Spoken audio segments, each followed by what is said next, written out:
And we are live. Musty Wargamers Season 7, Episode 13. Hey, everybody. Howdy ho, everybody, and welcome to the Musty Wargamers Show. And I'm back, yes.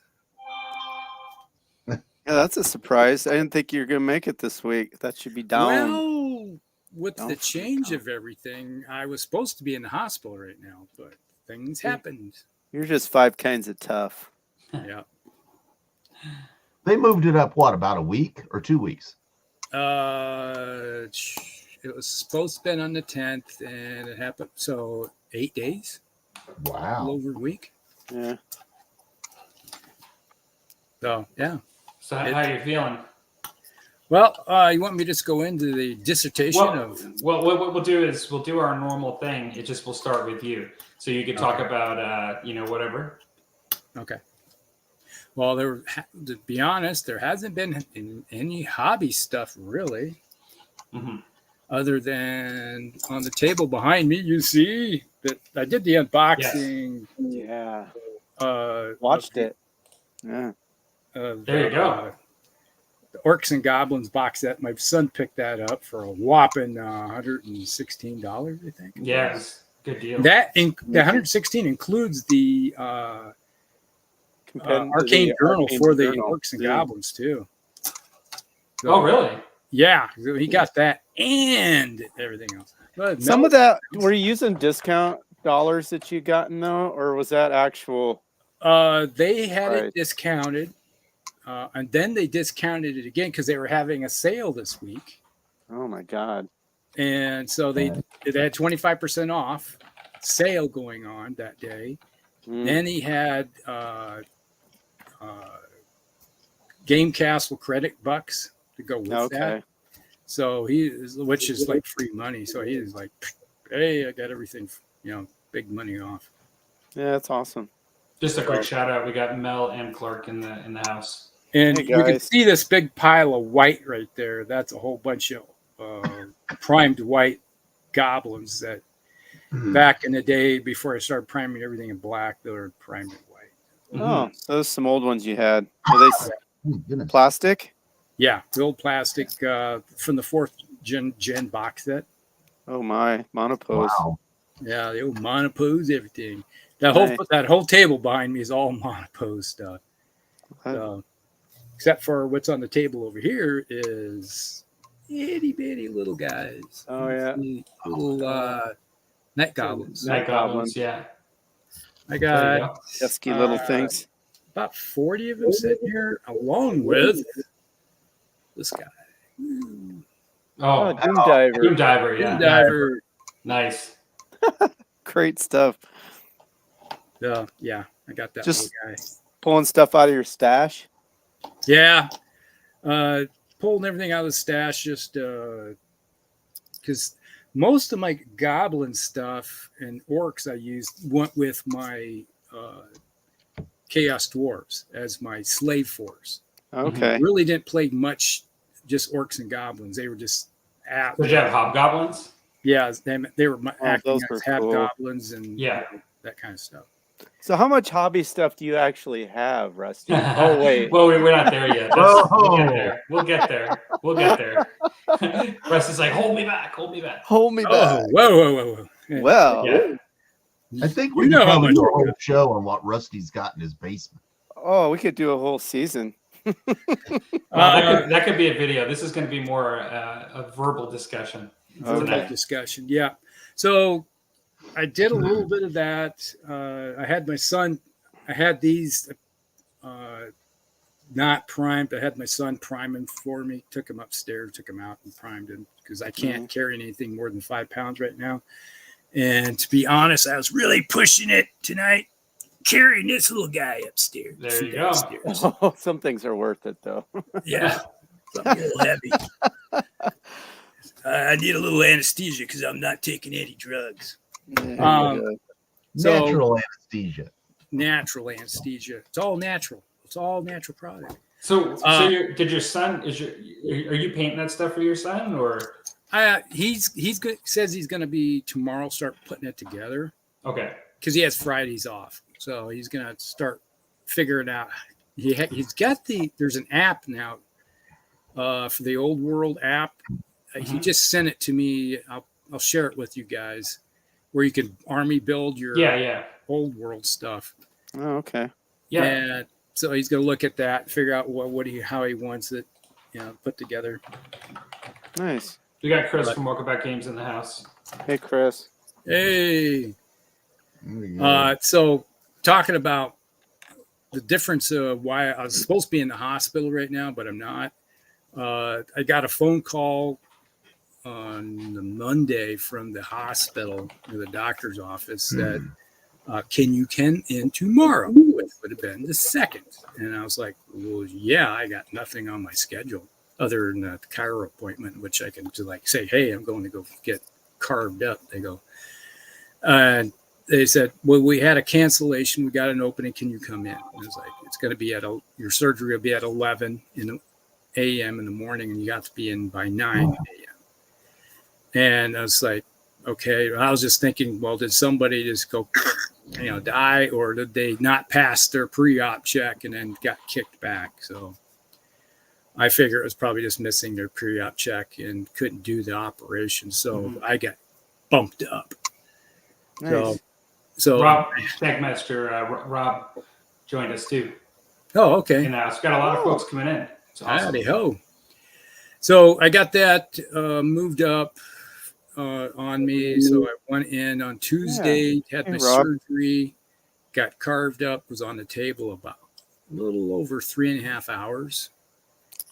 They put 3 screws into my L5 to screw it together, along with they took bone marrow out of my hip, injected it into the area when they screwed it together to kind of help fuse that together. And then on both sides, I got 2 rods on both sides of my L5. And they screwed into my L4 and my sacrum. So I got two rods screwed in like this, and I got screws into my L5. And I got an incision mark about that back on my lower back, about yay long. Okay. About 4 inches. So, and I spent 3 days in the hospital because of it. And it took a while to get out of the hospital because of the drainage that was from the incision area. You had to have a certain amount of flow, it had to go down to below a certain point before they release you. And it took 3 days. It was Thursday afternoon before they said, I think you're good enough. I think we'll let you go now. Yeah. Tired of looking at you. Well, the nurses were all like, oh, we're sorry to see you leave. You're one of our best. It's like, we loved having you around talking. I had them cracking up all the time. It was like, there was one nurse, she was about my age. She was in her 50s, and we were talking movies, 70s and 80s. We were going off on, it's like Young Frankenstein. Oh, yeah. Classic. And what was his other one? Blazing Saddles, sure, yeah. Spaceballs, you name it. All those kind of movies, the little classic, just stupid humor ones. And we were going line by line through this, and we were just laughing. And the younger nurses, they were probably in their 20s. They were like, I don't get it. They're just like, and I had to get insulin. Before I could eat, they had to give me insulin. And one time she comes walking in, and she was like, pulled out the needle, and I said, "Get into my belly." And she just started laughing. She about fell over, and she was like laughing so hard. She was like, the needle was like, I can't do this. I can't. She was laughing. She couldn't. Just like, so the other nurse, the younger one, comes in there and she sticks me with the needle in my stomach. And she's like, I don't understand. What's so funny? And we had to explain to her, big fat bastard from those movies. It was hilarious. So they were. It's like I educated them on the funny things of movies. So what's the musty drink tonight? Reach. You showed it earlier, I know, but yeah, it's R&R This is what Canadian whiskey blended, R&R reserve, rich and rare. Ooh, nice. Oh. Okay. Looks like it's not an unboxing. You've had it before. Oh, it's been on the show before. Not its maiden voyage. Yeah. It's been on the show before. Shall we just do round robin? Tim, do you want to go next? There you go. So go ahead. Oh. I think I've. So other than. Oh, sorry, Rusty. Stuff, that's it. Yeah, because I heard you say that there was no more hobby stuff. Oh. Sounds like you're on the mend, though. Yeah, that's all right. He'll make up for it this week. He's going to have a lot of time. Our expectation for next show is you're going to have an awful lot of those orc and goblins done. Yeah, like most of them. Yep. See, GM Cody's in the house too. Yeah, I just actually I said hello in the chat. I neglected to shout it out. Yeah. See the comment? No Zappa-gap. Zappa-gap. Yeah. For your back. Yeah. Well, they did glue my back together. They didn't staple me. Yeah. When I had my surgery, they used like a super glue thing. It's freaky. Wow. Yeah, it's like. Yeah. They got some hobby glue in there. It's like, yeah, it's like I'll use it on my miniatures too. All right. That's some good stuff. That probably be some pretty good stuff too. But nothing would come apart with whatever they're using. Oh man. Yeah, it's like where my incision was. That's fine. Yeah. It's like that didn't hurt at all. It's they had these suction cup like band-aids they put on my back, and when they peeled it off, because I had the drainage, Right. hooked up to a vacuum thing. When they peeled it off, they took skin with it. Oh, that's right. You said that. Oh, yeah, that did not look So good. I got like a square removal. I got scab like areas, like a square where they peeled that off. And I was like, what? I was like, some colorful metaphors came out of my mouth. And they were like, they're like this 40-year-old never happened before.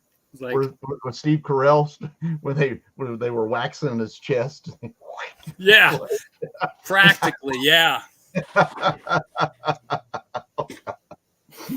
They were horrified though. There's like literally like, oh, this never happened before. Like you said like a suction cup. Was it kind of like an octopus things, like little tiny little glue nodules? It was like the bandage area like thing was like rubber, like a silicone rubber, and it had an adhesive around the edges on it, and where that edge on the edge of it, that just peeled my skin off. Okay. Yeah. I'll opt out of that. I'll opt out of that part. A week is like they took that off last Thursday. So it's been a week now, and I'm still got some nasty. It hurts. Road rash. Literally. Wow. Anesthesia, my friends. Anesthesia. We should give that in a drip. Yeah, I don't do those drugs, man. All right. I'm sorry for hogging all the. No, it's good. Just give us an update. We were wondering how you're doing and everything, so that is good. He's alive. Yeah, he's alive. So Tim, what have you been doing hobby-wise, gaming wise, and stuff? Well, I got another scythe wheel chariot done for my Persian army, but the big project, I mean, that was just kind of like fairly quick. But I've been working on some dragoons for my English Civil War, and I hadn't done anything for those about a year or so, and so I did. Well, let me just do these. There we go. Nice. That's sum up. There's 12 mounted and 12 on foot. Let me blow this up. You expand that out. There you go. There we go. My camera stinks. I like the basing. That's nice.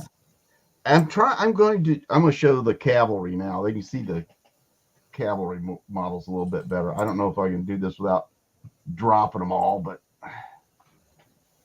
here we go. Here we go. Here we go. Here we go. There we go. Great. And so what I'm doing basing wise, which is I've seen some other people do this, and I'd never thought about it before, but they take like a ground effects, and a lot of times they'll just add, let's do this way, just add tufts and stuff around. Mm-hmm. And I'm kind of liking it. Not so much of the flock. Mm-hmm. And So the tufts give you some depth. yeah. And so I've noticed that, like, a lot of times when I use a lot of flock and then put tufts on it, you don't see the tufts. It just all blends in together, and it's not very, so stuff like this.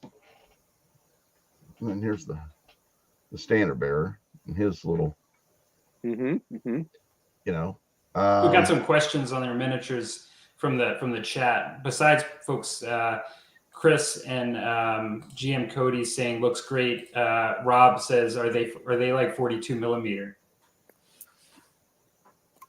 No, they're the ones. What's the scale? They're 28 millimeters. Warlord Games. Oh, okay. It's so funny. I've had these things for like 2 years, 3 years, and the price for the box of dragoons, they call them the Scottish. They build them as Scottish dragoons, but the only difference is they put a little pack of the bonnets in there rather than the regular hats. Yeah. And I bet I bought this stuff for like $50 some for the box. They're up to $122. Yeah. Yeah. And they are and you get like 12 riders, 12 infantry, you got the 12 horses and the bases. That's an awful lot. You can buy a starter set for close to that. Yeah. But I'm lucky. I've had these in my closet for a long time. So having that stash will save paid off. Yeah. as long as you go in and make sure you don't double purchase.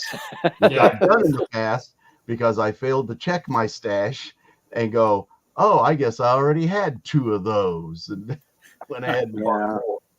But yeah, that's kind of what I've been working on the last couple of weeks is getting it. And I still got to perfect how much tufts and what about those? The price hikes. Yeah. They're a little steep. It's getting a little steep even compared to other manufacturers. Oh yeah. Rob said that.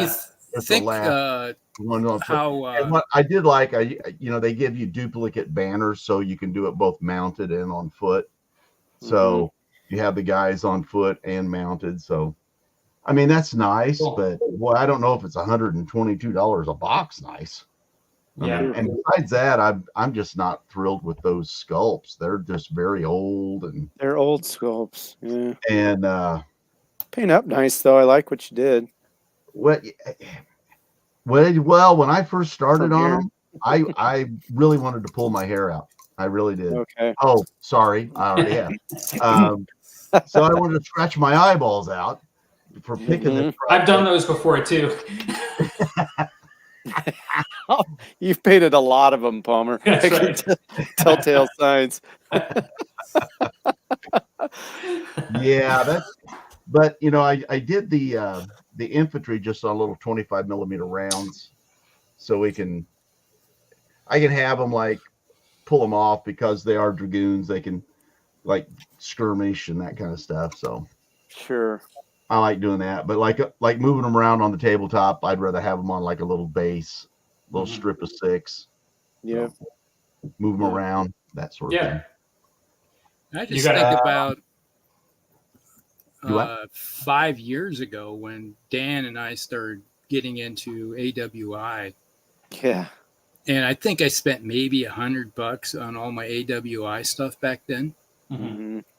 And I can't imagine what it would cost me now for just to buy the same Warlord Games miniatures. Yeah. The one place it seems like Perry's has held their prices down incredibly well. Yeah. They're still a good buy. Still. Looks like Joshua from Crown and Command Games is in the house. So his bat rep may be over or not yet begun. Oh, yeah. Hey, Josh. Or it didn't happen. Hopefully it happened. Or is happening. Yeah. Got a couple comments here. This might be easier when it's talking about stuff that you guys are talking about during your updates. Chris says I use texture stuff for dirt and tufts. I use this Vallejo stuff in the gray. Yeah, that stuff's good. And then I just paint it up whatever color I want. They used to call it sandy paste. Is it still called that? Sandy paste? This is called Diorama FX. Okay, yeah. I almost think it used to be called sandy paste because I have the same stuff. It's really good. That's what you put on the base for your. That's what I put on the base, and then I paint it up like a dark earth color from Vallejo. No. I'm sorry, Privateer Press. Privateer Press. I really like their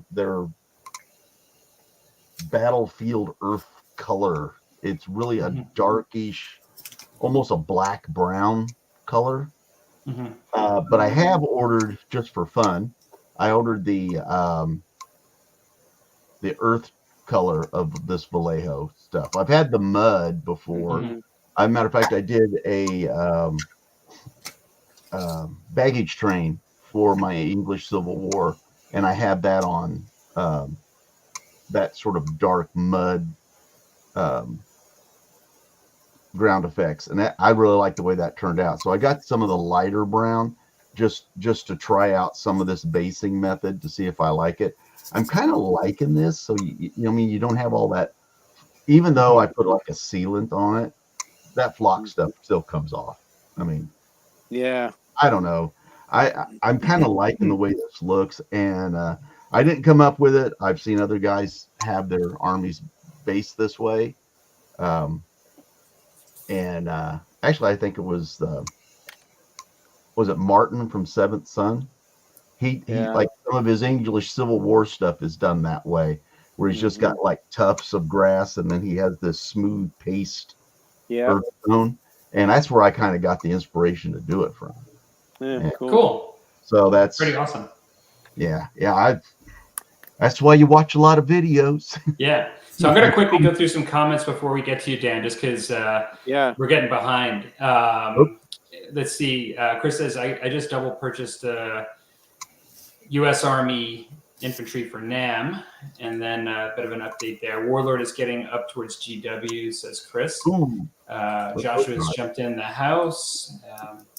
Get to the choppers. Yeah, and he says I'm a musty crusty today. Perry might go up this summer, is what Chris is saying, I'm guessing in price. So Joshua says, just woke up after a long night of drinking with friends, had to cancel the filming today as Paul has work and I have to also do online lessons today. So maybe a little hair of the dog that bit you tonight is what I'm hearing. Good dog. Yeah. Chris says he also uses dark earth, and Rob is asking if the musty drink may be sake tonight or last night.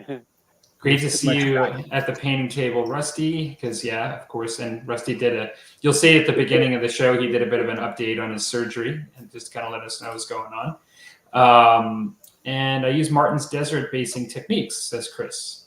All right. All caught up. So cool.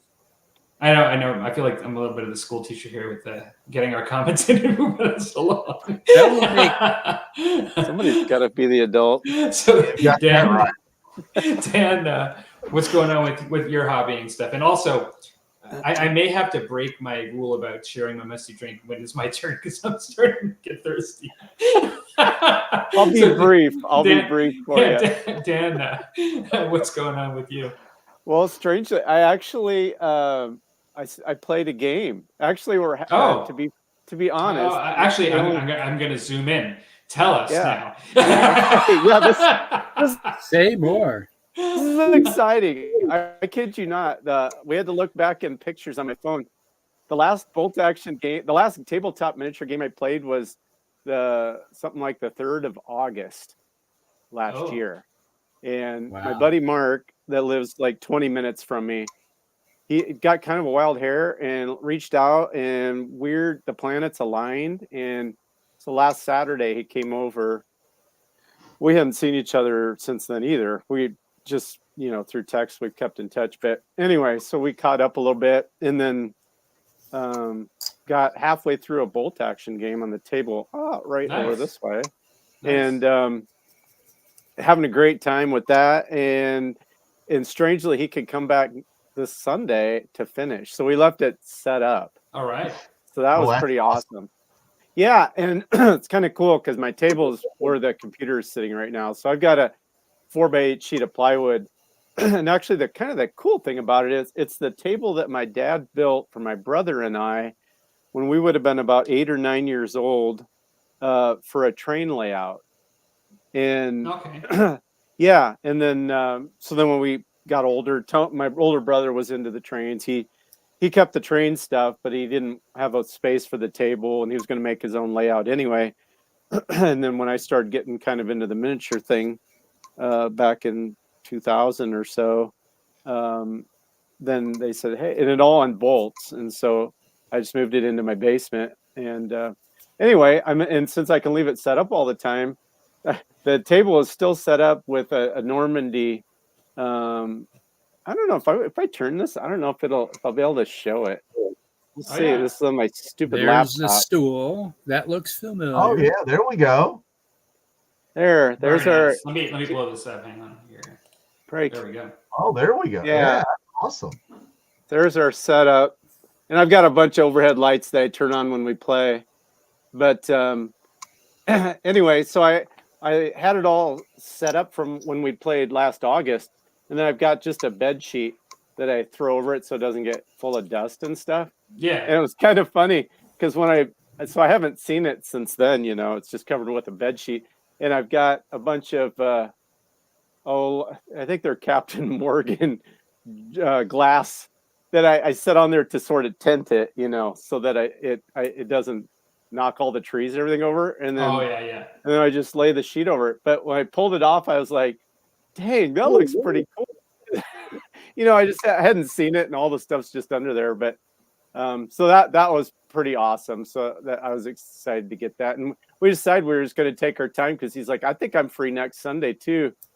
And then I'm not quite really going crazy in the field yet, so that should work out. And then, surprise, surprise, I'm working on more Stalingrad terrain.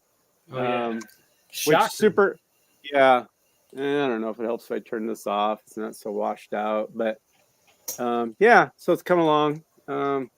Inside, I'm still haven't. It's just primed, but it's a resin kit that you got to assemble, and then I just make the base myself, and all the rubble is just handmade, and all the floors are just built out of craft sticks and stuff. So nice. But coming along, same techniques that I've been using, getting faster at it, and what I've got left is I'm on the tail end. I'm probably 90% done. So, and I'm jazzed to get going on my Bretonians. I'm like, I almost thought, I've actually got enough to kind of fill the table. So I'll come back to the Stalingrad.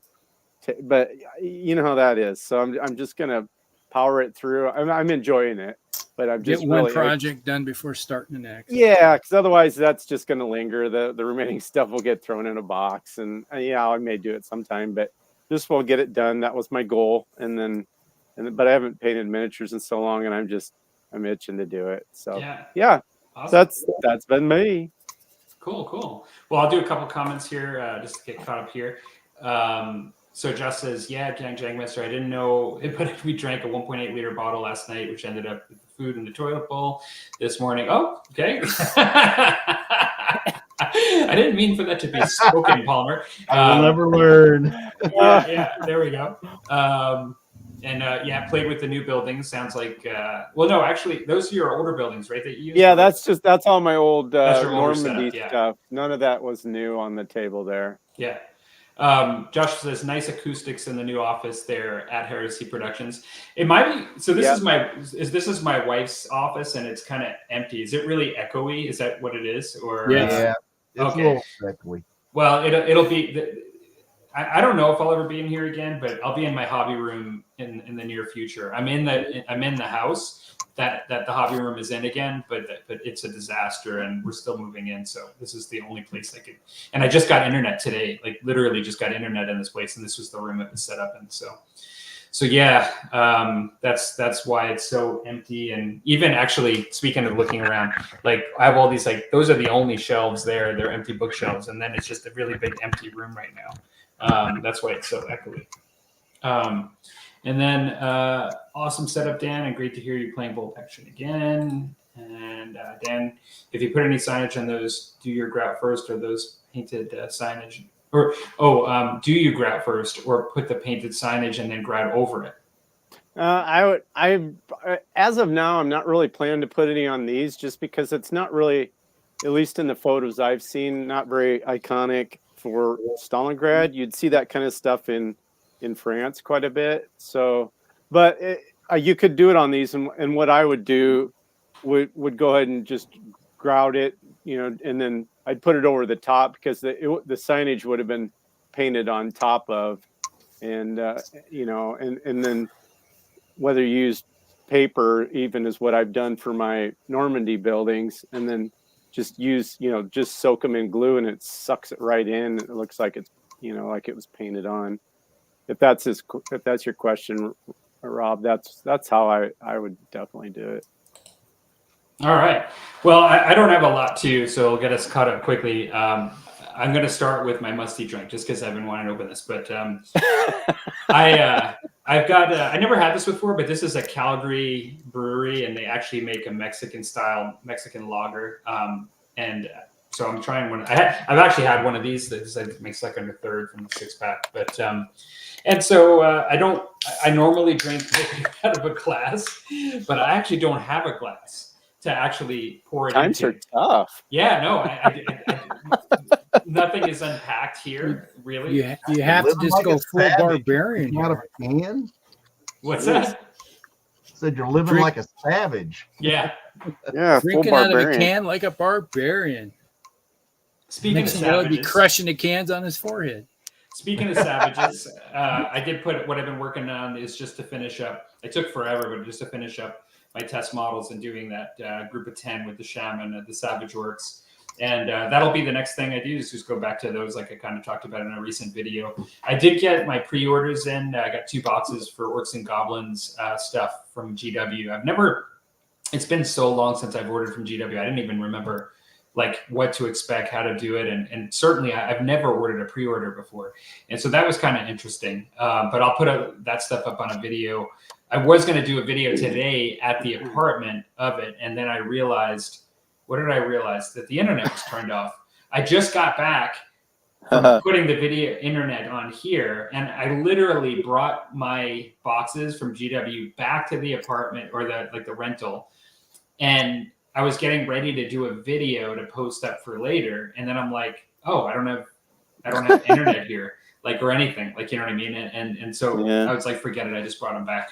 So yeah, I'm a bit out of sorts just from moving and stuff. Discombobulated. I don't expect I'll be back in the swing of painting and or gaming actually for a couple of weeks. Just because I hope it's sooner than that, but I'm not sure. Just there's so much going on right now. But I'm excited to get back to it, so I guess that counts for something. That's good. Yeah. I'm excited about the pre-orders that came in and all that stuff. I'm enjoying Old World so far. And so Rob says, that was what I thought, but wondered if after weathering would affect the grout work. That was what I thought, but wondered if after weathering would affect the grout work, like maybe inks over it and stuff. Yeah, well, and then just the way I do my buildings now, I blotch on the brick color to cover it completely, and then I use drywall spackle, and I smear it into all the cracks, and then wash off the surface as much as I can with the rag and a wet brush, and just keep getting it cleaned off. And then so then I would probably put on the signage on at that point before I start doing my weathering with the washes, and then I use chalks too. Mm-hmm. That's how I think that would work really well. So Rob says, "Bah, new models, old hammer's the way to go." Well, reality is everything. Well, I don't know. I guess everything would most likely be considered somewhat old hammer, unless you're going to the at least middle 1991. Hammer. Yeah, it's at least middle hammer. Nothing is new that I've got. Some things are that you bought, yeah. That I just bought now. Nothing that I just bought. There is some new stuff. Yeah, there is, and I did get something. That's not metal, but I'll go as far as saying that. That's heresy. Yeah. I did get something that's not metal, but it is older. But for the most part, everything I got was metal, and it was sort of like Middle Hammer. It's re-released. And so I don't know if you've been following the releases, Rob, for Old World for Works and Goblins, but a lot of the stuff is old. They haven't actually released yet or put a pre-order yet of the made-to-order stuff, which is also, they're bringing back the Marauder Giant. You probably know this, Rob, but they're bringing back the Marauder Giant in metal. And they really? Orc Shaman on the Wyvern. They're like this, I think it's 2nd or 3rd edition or something. And the old Swamp and Rock Trolls too. Yeah, the old like trolls. Like they're bringing back a lot of old stuff for a limited time. Metal. In metal. Yeah, literally going to be metal. The metal trolls would be something I would like to get. I would like to get those now and even have a goblin army. I just love those models. Yeah, just to have them. I know. Yeah, I'd love to paint them. Yeah. I feel like that way about the old Skaven. I feel that way about a lot of things, but like the old Skaven where they're all like metal monopose. Yeah.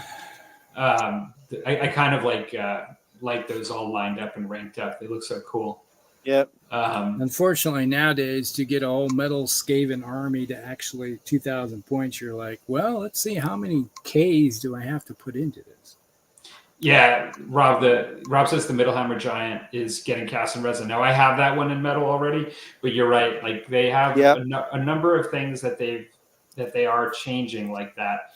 But then there's some that they're not. Like the older the sculpt is, the more likely they're going to make it in metal. From the article I read. Yeah, because the Marauder Giant is going to be metal. They say. Yeah, it is. So that's pretty cool. Yeah. It's so.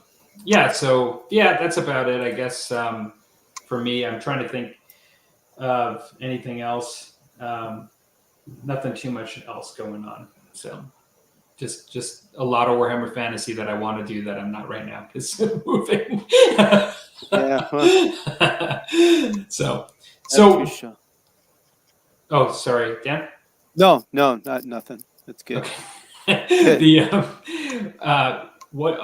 Usually we're not caught up on comments before we go into our first topic, but I don't know if you guys like doing it this way better or not, like where we kind of try to jump in when the comments are about. Yes, that's much better. It's a little easier. Plus they feel like they're included in the show. Yeah, that's true. And so we do have we have 2 topics tonight, and the first one kind of was somewhat inspired by me moving through a lot of stuff and seeing my hobby room in disarray and stuff, and so I kind of suggested this one for this week, and it's just, how much stuff do you actually have, like, for your hobby? And guys can talk about it any way you want. Like, if you want to talk about the games you still have, like all the games that you never got rid of, if you want to talk about your paint lines that you keep, the amount of sheer wall space and how big your hobby room is, and that kind of, however you guys want to talk about it, just maybe summarize Rusty. maybe get the high points. Yeah. Cliff notes. Do they still? Cliff notes? They still do Cliff notes. Yeah, the Cliff notes. And there's still an avalanche of cliffing models around here.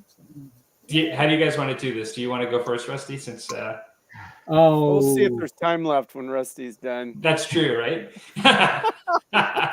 Well, let's start with Tim. Oh, Okay. okay. I'll throw him under the bus. Hobby stuff. Oh my God. Well, I guess it'd be easier. Well, right behind me, you can see it. That's this shelf back here. It's got all terrain and tools and all that kind of stuff. The cabinets, they're full of stuff for hobbies. So's this one. I have my airbrush station over here that vents out the window. And then let's just take this. And you can see all the painting station and 2 more big plastic cabinets, more stuff up there on the top, tools and pieces of terrain, and this is just the painting room. This is the room that just stuff gets done in. The gaming area is out there. It's like 12 by 22 feet. Okay. Of room space. Yeah. But it's also got all my weights and my elliptical machines, exercise bikes, and all that kind of stuff. And then that stuff can go. That'd be more gaming space. Do you exercise in your terrain? Do what? Do you exercise in your terrain? Like do you have like such a huge gaming space that you literally walk through the gaming space, kind of like a giant, like a giant in a children's show? It's like virtual. It's actually divided in half. Like half of it's all exercise equipment, the other half is all. I've got my tables up, and we now having to talk about it. The books, the rules, all the research material for historicals, and just all my old Warhammer books, and I got maps, the old Warhammer map, of the old world. I got it framed and hanging on a wall, and I guess I got all kinds of stuff out that way. But I've got an image of you doing curls with dumbbells next to a waterfall, like. Yeah, but the waterfall's only about this big. Okay, no, not up to your shoulder. Not up to my shoulder, no. I am working out in my Zen moment with your Zen garden. Happy. I got my little bonsai tree out and cut it. Looks like we got Clyde Dashing has joined us. Hello, Clyde. Thanks for joining in. Hey, Clyde. You got bonsai trees? No, I'm just making a joke. For those just joining, I used to. I could join you in that. Yeah. Topic of conversation is exactly how much hobby stuff do you have? And Tim has started off and talked about it. About his multiple rooms, gaming spaces, and painting spaces. Can I just say too much? There you go. Dan, who dies with the most stuff wins. Got it. Well, actually, what I'll just do is quickly before we go to Dan, I'm just going to. This actually has generated a lot of discussion, actually, just Rob says, "Got to get the old Citadel Bugwins cart. Hope that is metal." I haven't seen that one yet. Did they show that in the articles as being released yet? Well, the dwarves are the next list to come out. Oh, that's right. That's right. That's why I wouldn't have seen it. That's why I wouldn't have seen it. So hopefully they will. Yeah, it wouldn't surprise me, some of that stuff. They've teased some of the things though, but it's not, everything's not revealed. Chris says he's got multiple rooms of stuff. How many days do we have? Rob says, do you have offsite storage? That can be a sign that you have too much stuff. And Chris says, does a shed count as offsite? And Rob says, I would say yes. So the room is where things get done, is also where the sausage gets made, is what Clyde says. A lot of sausage gets eaten in here while I'm... Is it bad I have a bar in my games room? Chris. That's ideal is what that is. Not bad. Well, I could... maybe. Always need refreshments, says Rob. And where did I jump around here? Girls are asleep. Let's see. Chris says, I have too much to be able to store in my very small hobby room, so I have been selling stuff off. Ooh. That's actually, did I say Chris? That was, sorry, I'm seeing cross-eyed here. That was Joshua that said that. Oh, I know. I saw he was selling stuff on Facebook, and I was like, oh man, that hurts me. There are I hate times that. it has to happen, though. I Yes. know, and everybody has to do with what they got to do, but he's got such amazing stuff. It's like painful. Clyde says, need to find better hiding places for stuff, littered around several rooms in the house. So with that, Dan, what say you? I have just the exactly right amount for me. Is this Still the has party? leg room, so Is he's this good. the party line that you use at the house as well? You just took a tour of about 80% of his game stuff. It's like Yeah. he did shows that on to his. I guess it'd be, you're right, Dan. You got a little bit of space. You got the end of your game table, and you still got some storage right Yeah. behind where that computer is facing. You know. Yes. And And- right behind me is the shelf Yeah. that's got my rules. Let me zoom in here. Yeah. Oh, knock my camera off. The shelf here going is Warhammer stuff, all the Yeah. different editions, Mhm. and then just medieval and reference books up on the top shelf. Those are basically all of my gaming rule books that I have. Everything from, Land of the Free, ACW, Warlords of Erewhon, just everything's on there. And then up on the very tippy top are some totes with my terrain that's not on the table gets stored up there. And this all of my hobby stuff fits in this one basement room, which is basically it's about 15-foot square, I suppose. But it's piled. Everything's, and then the shelf behind here, you could, maybe if I turn this off, you can see a little better. The shelf behind here has got a few rule books down here, bolt action, and then some Lord of the Rings stuff down here. But most of the rest of it is terrain supplies, a few primed miniatures. Then I try to keep everything underneath my 4x8 sheet of plywood gaming table is all just wide open. It's just legs, 6 legs. And under there, I've got one small shelf, but the rest of it is boxes full of stuff. But always, each box has specific stuff in it. I don't have any miniatures under there, but it's all either unbuilt stuff or games or terrain making stuff, or I've got a bunch of Warhammer. I've got 2 Warhammer Fortresses, the plastic ones, and then all the Siege Defenders and Siege Attacker kits that have not been 2 built. of them? Wow. Yeah, well, check this out. Excuse me, I found one quite a few years ago. I mean, well, not quite a few, but maybe 4 or 5 before they announced the old world, when you could still kind of get stuff reasonable. And I think I got it with shipping and everything was like $90 Oh, wow. off of eBay, What? which That was a steal. but you could do that back then. Yeah. It wasn't. It was. You had to watch. Sometimes people wanted to start the bid at 100 or 110 or something. But if you just paid attention and just waited for the opportunity, you could do it. I wasn't. But I did get a second one on a steal. I was just trolling eBay one night and just typed it. I don't know. Somehow I got off on I was trying to think of other things I could use for castles, like I have that toy castle that you've probably seen in some of my Bretonian videos. Yeah. And I was looking for more stuff like that, and I came across, somebody had listed, it was a Warhammer Fortress, complete, unpainted, unbuilt, didn't have the box, had a couple trees or something with it. And it was just, they were advertising it as a castle play set. And Wow. I was like, and I had to. They didn't know what they had. They didn't know what they had. There was somebody that didn't know what they had. I couldn't do the buy it now fast enough because at first I'm like, it was so. I think it was like $60 with shipping, and this was like 2 years ago, or 2 years ago. They didn't know what they had, but I had to take a moment to okay, yeah. It's all there.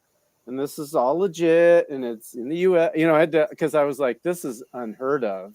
But anyway, so I couldn't resist that for that price. I'm like, because I kind of always wanted to have it where I could have a little bit larger castle. Anyway, so you could have your 4 corner towers and then also a couple towers in 2 of the walls. So I figured that'd be ideal for that. But yeah, so this is basically everything I got needs to fit in this room. That's how I limit what I've got. I have a display cabinet upstairs and where my computer office room thing is that I try to keep most of my, a bunch of my painted miniatures are up there, and other ones are packed away. But I don't know. It's a very nice display case up there. Thank you. When you say that you limit, that's how you limit what you got. Would you say that that's how you determine when you need to sell, or that's what prevents you to buy? That's what prevents me to buy, because I won't probably sell. I was wondering. I always put so much. I don't do a lot of impulse buy, and usually the thought I put into it's over enough time that I know it's something I really want to do. So the only thing that would stop me is if at some point I'm like, I literally am not going to get to that project, and then I would maybe move it on. But I really limit it to, and other than getting that 15 millimeter ACW here a couple of years ago when Rusty had gotten some, and my buddy Mark actually got some, and so it made sense that I could actually make that happen, and they weren't expensive anyway, because they're not. But otherwise, I've stuck to my, like Palmer used to talk about, your core games, and I do stick to that. I do buy more miniatures for the armies I have, but I try to limit to that, or new rule books is fine, But yeah, I've done pretty good on that. So, but yeah, selling stuff, always. That's tough. I think part of it is too because I had a pretty good Bretonian collection that I'd started clear back in the 90s, and then when I came back to serious, where I've been pretty well seriously doing the hobby, routinely, I guess is what I mean by that. Not where we're every week, or I'm painting year round since about 2015, and I remember thinking I was getting back into bolt action. That's what got me really actively back into it. And I remember thinking I should sell my Bretonians. I'm not going to do it. And nobody, Warhammer's dead. Yeah. I don't know anybody that will play. And I'm excited about the bolt action. I'm actually getting games in, and it's a shame to just have them sitting there. And then I just didn't, for I don't know what reason. And then funny, because it wasn't like a year and a half later when I just got this huge urge to start painting them again, and which is what I then over these last few years where I've been painting the Bretonians quite a bit. And I was so thankful I didn't sell them, because they weren't even bringing crazy money then. I just thought they're just taking up space. And they'll bring something, and I'll buy some more bolt action stuff or whatever. And so I'm always, because if I was in love with it when I bought it, chances are, I'm going to come back around to it, because you get in different moods sometimes. And then all of a sudden I'm into my AWI, and I'll be all about that. And so I painted that a bunch. That's all I painted last summer. But and the Bretonians I haven't touched for probably a year and a half, but I'm ready to roll on them again. So anyway, that's where I'm at. Cool. Yeah, those Bretonians are just looking to join some undead army. I know, right? And we'll get that. That will happen. That will happen. So see, that's the thing when you play undead and Warhammer, you never lose. Yeah, that's right. Because you always got more bodies. You can lose the game, but you still got bodies to pick up and build the army again. So it's not like you're losing. Yeah, you'll win the long game. Yes. Rusty, before we jump into your answer, I just want to do just the comments that have happened since then, just to keep caught up. No problem. So Joshua says, I have too much to be able to store in my very small hobby room, so I have been selling stuff off. Yes, we kind of talked about that one. Clyde says, need to find better hiding places for stuff littered around several rooms in the house. Spread it out. I don't sell things, says Chris. And Rob says, I saw the Skaven went. Boo. Referring probably to Joshua, I'm guessing. Selling things Well, results. that was a commission, wasn't it? The Skaven?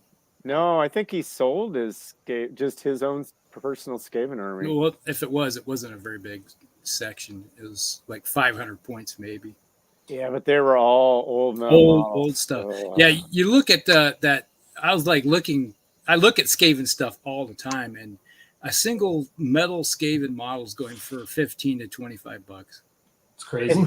It's super crazy right now because people are getting back in, and those armies aren't on the market. So like what Dan was saying, Clyde says selling things results in rebuying things 10 years later. Yeah. Joshua says I need the money, my friend. And GM Cody says, yeah, I have had to do the same.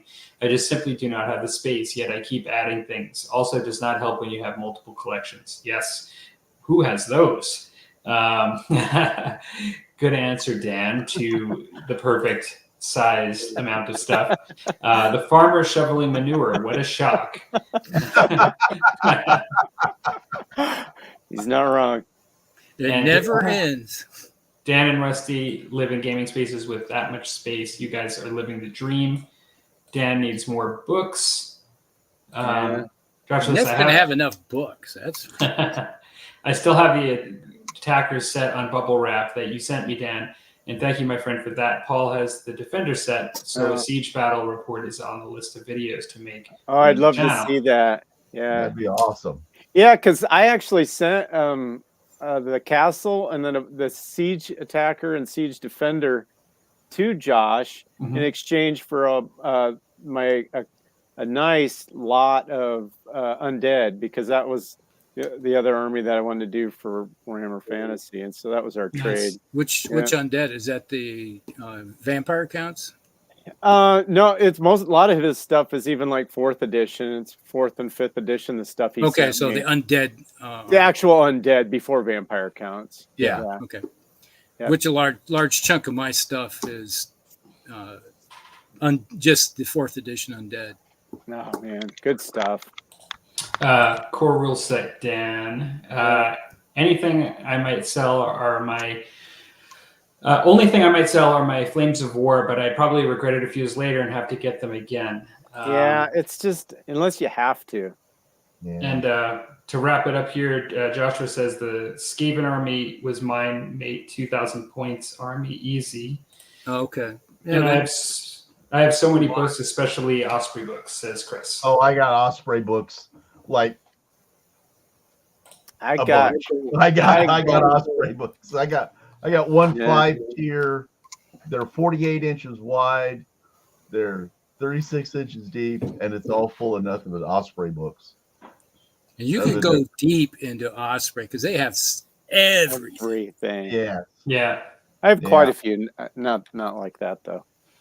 I've had to dig out my references for my American Civil War. That'll be the next thing I get into. That ACW. Any hint? Huh? Any hints yet on what you're thinking? Scale? Well, manufacturer. I did get that battle in a box thing, and that was. I swear to God, that was a knee-jerk reaction. I should have thought about it, but I didn't. But I've got the box. I could either sell it and go 15 millimeter, which is like like their epic scale stuff. But 13 then again, I don't know.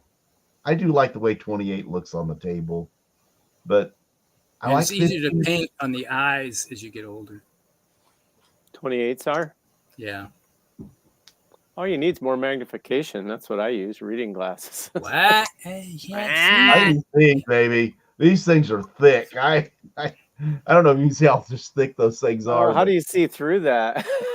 It's does light come through? Let me just put on a second set of glasses, right? Yeah. That's basically. Whoa, hello! I can see everything now. Yeah, I can see a lot of detail. I had a large collection of Osprey for Napoleonics, and when I sold off Palmer. And then when I sold off my Napoleonic army, they went with it. So okay. I was like, I wasn't seeing any need to keep them because I was never thinking I'd ever paint Napoleonics again. So Well, see, never say never. That's my motto on that. Well, I still haven't painted any Napoleonics since 2006, maybe. So back when you could still see, well, right? I've got both the Epic starter for Waterloo for both the English and the French. So yeah, that's a 28 scale. No, that's the Epic scale. Oh, okay.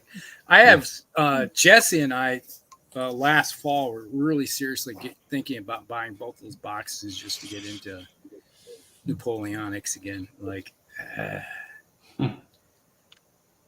don't know if I dodged a bullet yet. I won't be doing Napoleonics. No, I have to say, when the Hallmark Channel Napoleon movie came out, it really inspired me want to go back and get into Napoleonics. Just for the love story, right? Yeah. Such a romantic. Just so you could create the battles that weren't in the movie. Yeah. Yeah. Oh God. Man. So Rusty, how about you? Now, don't hurt your back. Don't hurt your back. To his house. How are you going to attack this question? What's the style of answer? Okay. I'm anxious to see how this gets done. I'll preface this with a little reference to my wife. He said, "You have too much stuff." It's like when we first moved into this house, this basement was completely empty. And we had 2 kids, even. And this was just kind of like the kids would come down, run around a little bit, and had a little bit of toys and everything. And I had my game tables down here. Mel can is Mel still on? I haven't heard him in a little bit. But he might still be. He can testify that I had my one big game table, my 4x8 was sitting right there. And I had some shelving and stuff that was up, and pretty much that was it. And I've kind of taken over. I will have to take my remote camera. Now, all right, let's put it this way.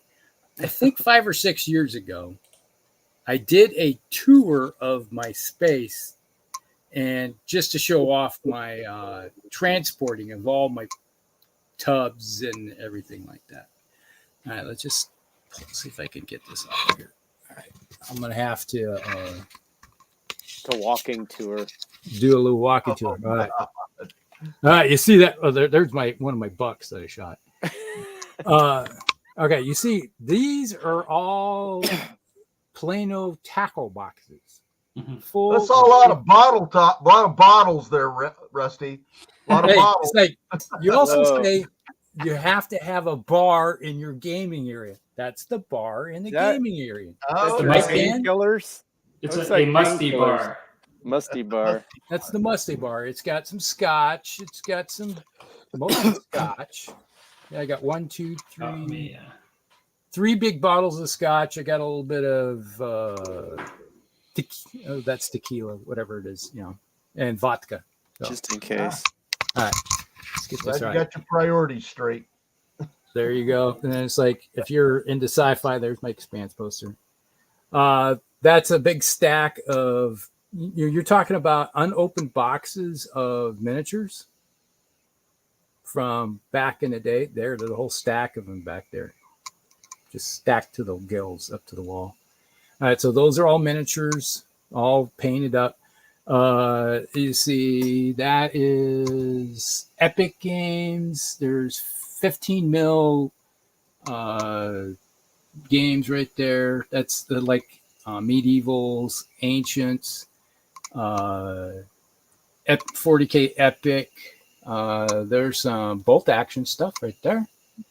Then we come over here. Then we got more Epic, and the brown boxes right there. That's all 15 mil fantasy armies. We got more, and then we got some dystopian war stuff there. We got more fantasy miniatures in the boxes right there. There's more dystopian wars. That's dystopian wars. We got Uncharted Seas. There's that one case right there. That is my entire Crix army, which is no more in War Machine. It's like I got a whole freaking huge army that I can't even play anymore. And then there's more War Machine stuff. Down here, oh, look at that. Star Wars Legion. Hey. There's a boxes of, what do you call it? ACW. Or not ACW, but AWI. AWI. Right there. And okay, hey, now we can see books. Lots of books. That's BattleTech. That's the BattleTech section right there of books. And then we got board games. Yeah, I got back into board games again. I used to have over 100 board games, and I sold over 100 board games just to clear out because I used to have just stacks of board games. And then you got some terrain, and then way over there you can see kind of that reddish area over there. Mm-hmm. That is more what do you call it? That's 4th edition, 3rd edition, 5th edition Warhammer Fantasy. All kinds of stuff over there. More BattleTech. Just stacks of BattleTech. Unopened boxes of Bolt Action. I have yet to build. That's my British Army sitting right there. X-Wing. Unfortunately, yeah. And then there's another hobby right there. That's ham radio. Ham radio. This is my desk. There you go. Lots of good stuff on the desk. There's some more Star Wars Legion stuff that needs to be painted. There's a stack of bags of fantasy miniatures. That is that's the Empire Army, part of my Empire Army that needs to still be painted. You got paint sets right there. Palmer, you'll love that. That's cassettes. Cassettes. That's 200 cassettes right VHS. There. And I still got a VHS player, so I can play them. Then we got more board games over here. Lots of board games. And okay, you can see right there that white pile. That's my new Perry miniatures I just picked up. Oh, ow, crap, that hurt. Okay, let's see what we can see here. All right, you see off in the distance, you see a stacks, right? Over in that corner right there, and the right on the other side of the weight bench that's all terrain, boxes of terrain for different stuff. And then you see that tall bookcase right there. On the bookcase is tons and tons of miniatures that are either painted, just ready to be pulled out. Does mostly 40K and Dystopian Wars. And then in front of it is a whole bunch of stacks of tubs of miniatures. You see from the ground up, you can see some tubs in the background right there. That is all miniatures. And then over there, if you can see it on the far wall back over there, let me see. That's a bookcase full of just rule books, solid rule books, with more rule books on the top. On the top shelf is some of the games that I've written myself, and along with Mel. So Mel and I used to have a game company writing rules and stuff like that. And then over here, you can see there's a big stack of BattleTech miniatures on the far. That's all BattleTech, except for that's my Dark Elf army right there. There's some orcs and goblins.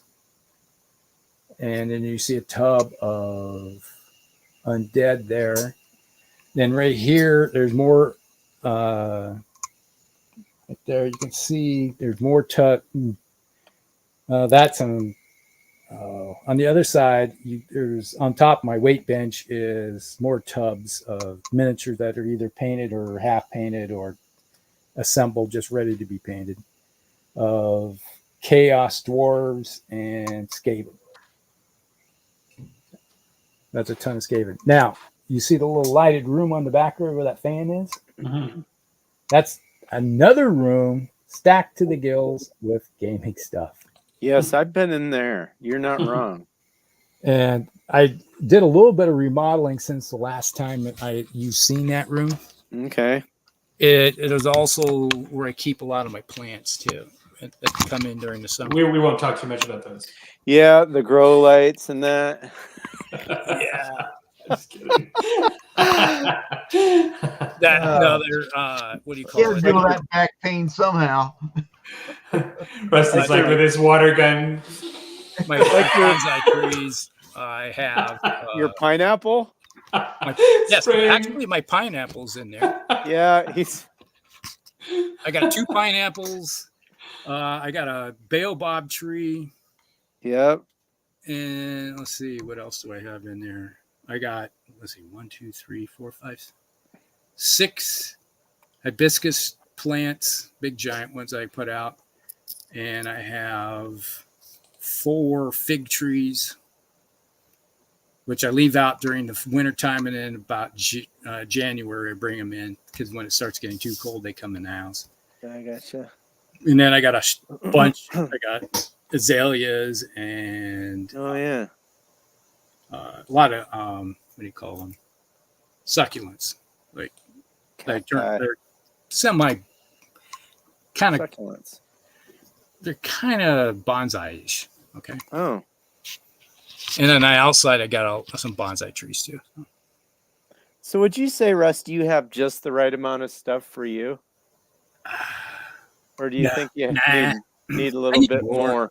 I wondered, it looked a little shy of being completely bloated out in that room. The problem is that I'll start. Here's the problem. Okay. The problem is. Here's the problem. I'll start an army, and it's like I like armies. Like fantasy is, and 40K, I have tons of stuff, and I've sold a lot of my 40K stuff. Okay. And I still have way too much, and I could probably get rid of stuff because I've just been thinking, like, am I ever going to play 40K again? Who knows? I can pare it down to like my Mechanicus, my Imperial Guard, and my Blue Smurf Ultramarines, and I'll be happy. Okay. Everybody else can go. I've already sold off my Tau army, my Tyranid army. Yeah, see, I can get rid of the Space Wolf army. What else could I get rid of? You could get rid of a lot of stuff. and not even notice. Yeah. It would make a dent. So, I don't even think I even mentioned what's down below. It's like, yeah, you seen the bar right here. Underneath, that's an actual table. That used to be the kitchen table. One time when we moved in, we got a new kitchen table we inherited from her grandmother, and we got this table went here, and underneath it is stacks of Epic miniatures. 40K Epic, I love that game too, so I got a ton of it. Mm-hmm. Unfortunately, I probably got too much stuff. I'll be honest. That's tough call.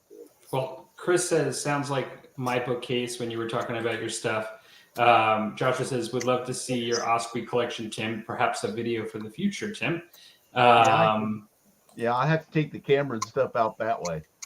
Chris says, dots of paint, you're 3 feet away. I think he was talking maybe when Dan was talking. I'm not sure. I think on 15, when we were talking about 15 millimeter. Oh, yeah. Old eyes. Yeah. Yeah. GM Cody says, I sold my 15 millimeter Napoleonics, just became a black hole, but I had French, Russians, Prussians, and British. Yeah, that was the same way I was. I had if you wanted to play whatever battle, I probably had enough to play that battle.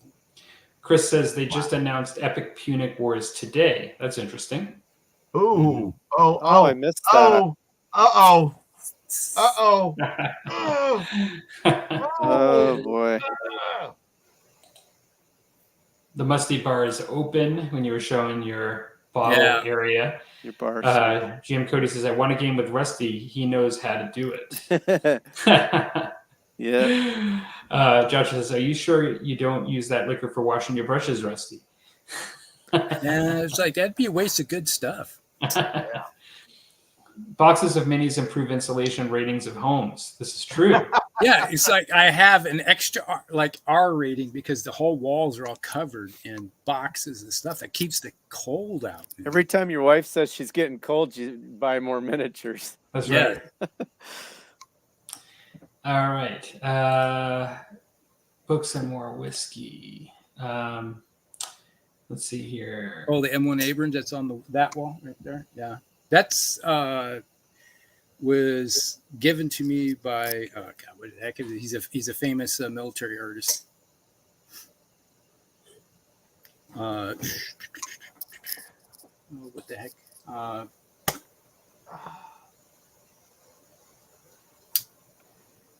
got another one of his paintings right here. I got that one when he just started doing stuff back at, I think it was at Fort Knox when I met him with there. He was selling those at the booth. He was like hand signing them off and selling them. I think I picked that thing up for maybe $20. Wow. Chris says, looks like my place except tidy. And Rusty has a Regiment Plus of BattleTech Kickstarters coming. And I probably got, I don't know how many divisions worth of, there's like up to probably 900 BattleTech miniatures now. Wow. Dang. That's a lot. Wait a second here. Oh, we haven't done this in a while. You can never have enough BattleTech. And we said BattleTech, so cheers. Cheers, gentlemen. And you got, I need a bigger house, says Chris. Where's the Epic Collections, Rusty? Rusty's answered that since then, says Joshua. They are stacked. He's answering already. Yeah, they're stacked here, here, and here. Oh, and more. If you remember the Milkbone Dog box, yeah, that's full of Epic books. There you go. So there you go. And they clean your teeth as well when you eat them. Yeah. So Joshua says, I found your channel, Rusty, because you were playing Net Epic. Would love to see you play some more Epic content, please, as it is also my favorite game, mate. I would love to be able to play it with somebody, but Mel and Tim Stryker are the only two I know that play it right now. And we haven't played a game in forever. Chris says, more Punic Wars news Saturday at Salute. Stay tuned. Right, Salute is this weekend, right? Could be. Yeah, I think I saw that on somebody's YouTube channel. I usually find out when I see the videos pop up. Yeah. Meeting each other and stuff. Yeah. Same. Well, I'm not in my hobby room, so I can't. I usually like to do visual aids, but I guess the only way I would sort of describe it is, I mean, I have some miniatures from when I was younger, like Dungeons and Dragons and things like that, but most of my stuff's from 2012 onwards until now. And in that short time, basically, aside from the normal stuff that you build up your painting lines, because I kind of started with GW stuff, and then I started to add Vallejo, and then I added Coat d'Arms, and then I added another line of Vallejo, like mixing like more than one type, all of that, and then all your hobby supplies and all that stuff builds. But then at a certain point, without going into the types of miniatures yet, at a certain point, I started to get into airbrushing. And so now all of a sudden I have this space, with like a compressor and an airbrush, and then like a little box that I spray in, and the masks, and like all the different stuff that you need, the bottles of the thinner and everything. And so I needed a little like airbrush spot. And then of course I started getting into sculpting and then making terrain, and then that, like all of the supplies, I started saving stuff everywhere, like cereal boxes, and then this, and then this, and then this, and cans, and like just I have all this junk that I use to make terrain, and all the sculpting stuff. And then from there, fast forward quite a while, and then I got into 3D printing, and then I started with a bigger printer, like the FDM printer, and that takes up the most space. But I have a whole thing that they sell for a kitchen from Home Depot. It's basically a cabinet with drawers on the sides and a wood top. And in my corner, the whole corner of my hobby room, I have a whole kinds of 3D printing stuff now. And then I've got 2 bookshelves kind of like your IKEA style bookshelves filled with both books and miniatures. And then, and I guess aside from like stands of all kinds of where I put all my paints and all that kind of stuff, and then an L desk, kind of like what I'm sitting at now, just in my basement. I have an L desk that I work at filled with stuff. The stuff that I have, I've only gotten rid of 2 games since I started in 2012. The 2 games that I got rid of was Malifaux. I only painted up 1 warband, and then I sold it off. And then the other one was Drop Fleet Commander. I never really got into it. I think that was a really good one. I just those were both very good games I was into also.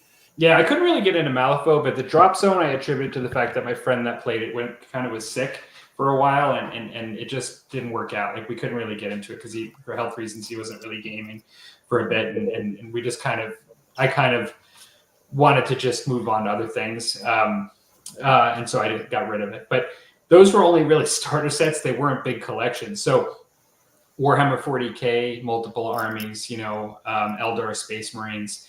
Then I got into bolt action and had basically have Americans, and then have now recently also picked up a German army like 10 years later.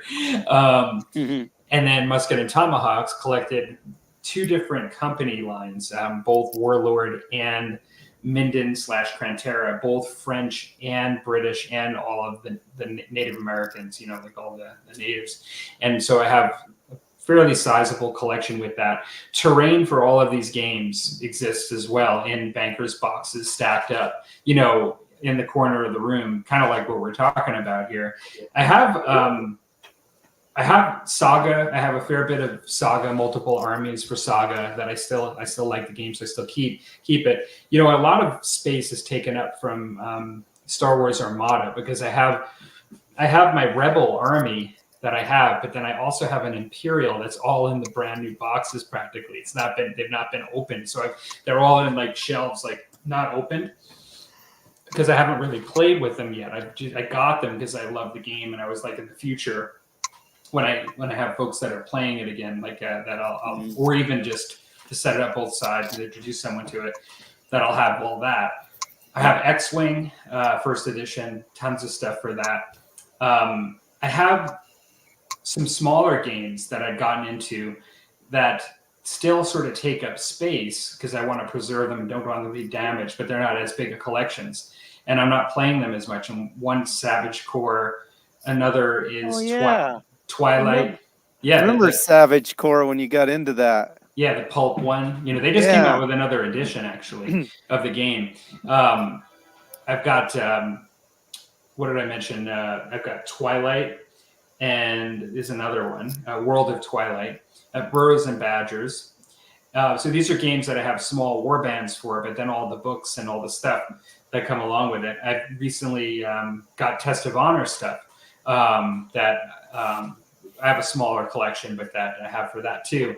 So, but then the one that I haven't mentioned yet that actually has a fair number of miniatures, and I wish I could play this game more. I just don't have as many folks that are interested in it that I game with. But I have Infinity Army. I have 2, Pan-Oceania, and then I have another one. I forget the name because it's been so long. Ariadna is what it is. And then I love the miniatures. I love painting them, and I love the collections of that. But I have a lot of Infinity. And so when you add all that stuff together, it has filled pretty much a hobby room. Like when you add like the 3D printing and the airbrushing and all of the game systems and all of the books and all the terrain and shelving for everything, and this place to paint and a place to film, YouTube, you know what I mean? Like a place, it's like putting your filming stuff there, all the camera equipment and all that stuff.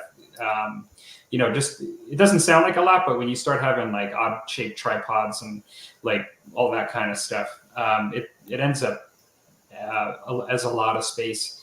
And so right now, my hobby room is a disaster area. And not only that, there's literally mud on the floor, because literally we were doing a renovation, and I'm like walking through a really dirty house on the first 2 top levels, like when they did the demoing, and I would go down to like take things in and out of my hobby room when I was like living at the place, but I'm like walking in there and getting dirt in there. And so I literally have to physically clean my hobby room and totally rejig it.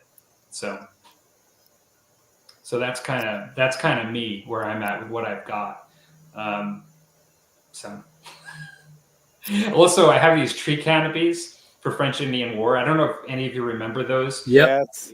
Because they're like this big. They're they're like this big. Fighting under the canopy. Yeah. They're actual physical canopies you set onto the posts to the trees, and there's holes in the top and you can lift them off. I've got 2 that fit together that make almost cover a 4x4 area. My wife said I could put those into like a guest room kind of room closet, like outside the hobby room downstairs. Cause I'm actually like going beyond like the hobby room already. Like, it's just crazy. Like, and so, I don't know that I have just the right amount of stuff. Like you didn't ask me, Dan, but I would say like, I probably don't need too much more. But don't we all say that? But so would you sell stuff before you added? I mean, what's your? How am I going to handle that, right? How am I going to handle it? Well, one really cool way of doing it, I think, is kind of what you alluded to, and that is take your best painted miniatures and find a really like a nice place that you can put a display cabinet out. And instead of storing them in your hobby room, put them in a display case and then only pull them out when you play with them. And then it doesn't take up the room in your room, but they're like there because they're on display. Yep. That can be helpful. It does help. And you get to see them and share them with people when you don't have to take them down to your hobby room either. Mm-hmm. Unfortunately, that was the plan in my house. My wife bought a China hutch for that whole purpose of putting all of my miniatures on display. And I filled it up full of scotch.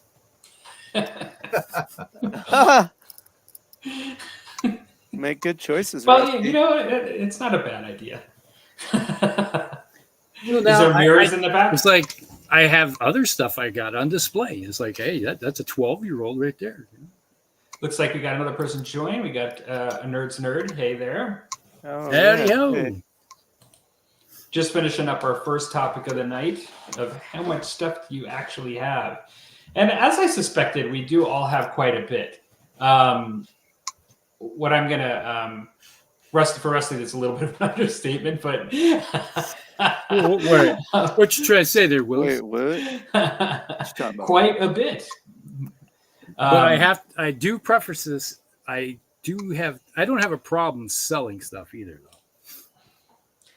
So I'm before you're more right. than willing to downsize if necessary.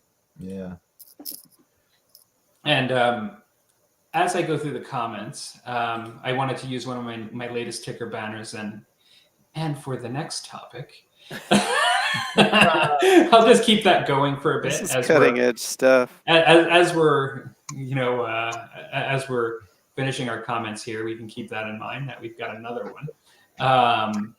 And we are actually approaching 9:30 here, so that's good that we're getting onto that at least. I'd say it's closer to 11:30. Well, yeah, for somebody. Well, yeah, actually, that's true for me. It's 11:30. Yeah. Here it's Mountain Time 9:30. Yeah. So GM Cody says really like Malifaux when it first came out, but no one around here would play it. I really like the miniatures and the concept for it. I don't know. I didn't give it much of a chance, to be fair, but I didn't. I know Rusty sounded like he really liked it. The card style of the game.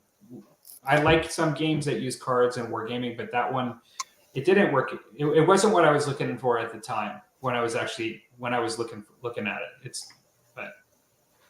It worked fairly decently for what it was doing, and I enjoyed the game. And it was really popular for a while, and then all of a sudden it just up and dried up. Mm-hmm. And that was the end of it. There was no more. Chris says, love those canopies. I did do like a series on those, how I built those. I remember. Years ago. And that's a Nerd's Nerd joined us. Okay, cool. Well, this is interesting style. Usually like we kind of go through the comments for a while in between topics, but we were pretty is way better. Good call. Yeah. All right. So, and for the next topic. So the next topic, well, if you follow, whether it be a foundry painting method or a GW painting method, a lot of them will talk about a series of steps, like when you're first learning how to paint, or a guide, like how to do something. And in those steps, they prescribe a way in general to do things to try to get a certain end product, and oftentimes I did notice that, and I'm trying to remember the way they, like GW used to say how to do it. I think you would ink or shade first and then finish with highlighting. But then, kind of as I got experienced in the hobby, or some experience, I noticed other people at times saying, "What? No, like after that highlight, throw a wash over it, like like to kind of tone it down or something, Yeah. or a glaze or whatever." Mm-hmm. I know that people have different methods, and it may not even be for highlighting and washing. It could be for a whole bunch of other things. It could be like when you varnish, or how you use varnish at which stages. It could be, how you appreciate, or, just lots of different aspects to your hobby. Are there certain things that you absolutely do in order, or like you definitely do that as your last step? Or are there times when you break the rules because of the end product that you're seeing? And then sometimes you'll do like maybe a step that maybe in the book, when you're looking at it, is actually stage 4 out of 5, but you're actually doing it after 5 just because you know enough about it, if that makes sense. Like, what you're seeing and what it's going to give you. And so, just interested. We also have plenty of people in the comments tonight that are also really good painters, and interested in everybody's comments actually on that. And so, would anybody like to go first? Rules? There ain't no rules. We don't need no stinking rules. We don't need no stinking badges. That's the part you heard out of everything I said. Yeah. I'm sorry. When you start talking rules and Americans, get ready. We're gonna bust the rules. I'm sorry. We're not gonna follow them. Sorry. We're done. Break the rules. Break the rules is what I say. Breaking the law. Breaking the law. I don't think you started tonight with anything, Dan. I think it was Rusty and Tim that mostly started. Why don't you take first shot at it? Yeah, sure. I don't know. I guess I basically, for me, it seems like I kind of, if my painting has been an evolution, from, because I started clear back with the black lining, and you paint your base coat and you do the black lining. Washes weren't a thing, at least for me at that point. And then, but I guess what I'm saying is basically then I would add something in, but then that was my process then. I think I started with some of the old original, in the, why is it always Games Workshop? But it's a big part. It's a big part of things, I guess. And it was, I think for me, out in the sticks and stuff, that's what you could find, in the rare cases I could get to, a place that, a bookstore or something that had stuff like that, But anyway, there'd be and it was always the layering, you primed it, and then you put your base stuff on, and then you just sort of like the foundry, like the 3-step highlight thing. And that's what that's what I did. And then I remember when I discovered washes, and that really, for me,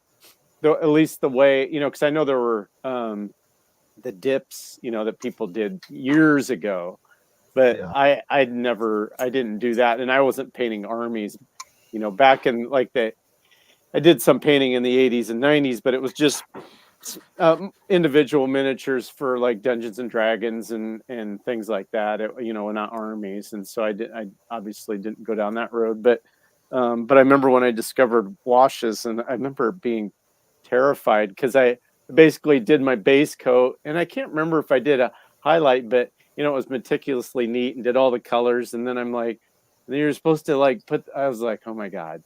And the early inks were really powerful too. Yes. They weren't the same as washes. They weren't the same as the washes that they have now. They were inks. Literally. They were literally inks. So they would really color as well. Yeah, and it's funny because you don't find, it's harder to find inks now, but back in the 90s, like that's what Games Workshop stuff were, I think, because I have, well, these are not so old, but they were actually inks. And I don't know that they had washes. And actually Raul Partha had, I think I have some of those right here also. And they called those, ink, also inks. Yeah. And they're just, you had to let those things dry. You had to let them dry, and they sometimes would be a little blotchy, and they were so strong, and you had to be careful where you got it. But it's funny, like now everybody's gone to what they really are, true washes, and it's almost hard to find inks. And there's times when I wouldn't mind doing, incorporating that for certain things. But I think I've still stuck to kind of, so then I added inks and added washes, and then sort of just glazing, but that's just a technique. It's not really any kind of a change in painting, but I still fundamentally do my base coat, and then I will wash, usually use wash, not so much inks occasionally, and then highlight back up from that, usually a couple, once, maybe 2 to 3 times, and some of that maybe using some glazes, especially like on the Bretonians where you get the larger barding areas that you can really work on. But but that's kind of it. And even my flesh tones, I haven't changed that in years. So I'm gonna interrupt while you're answering, because you've given us a bit of like a trajectory, like in how you do painting. But do you have like something you always do last, or do you find that sometimes, like after you wash, like you'll do some highlights afterwards, or that you'll sometimes highlight everything but then wash it in order to tone it all down and blend it together?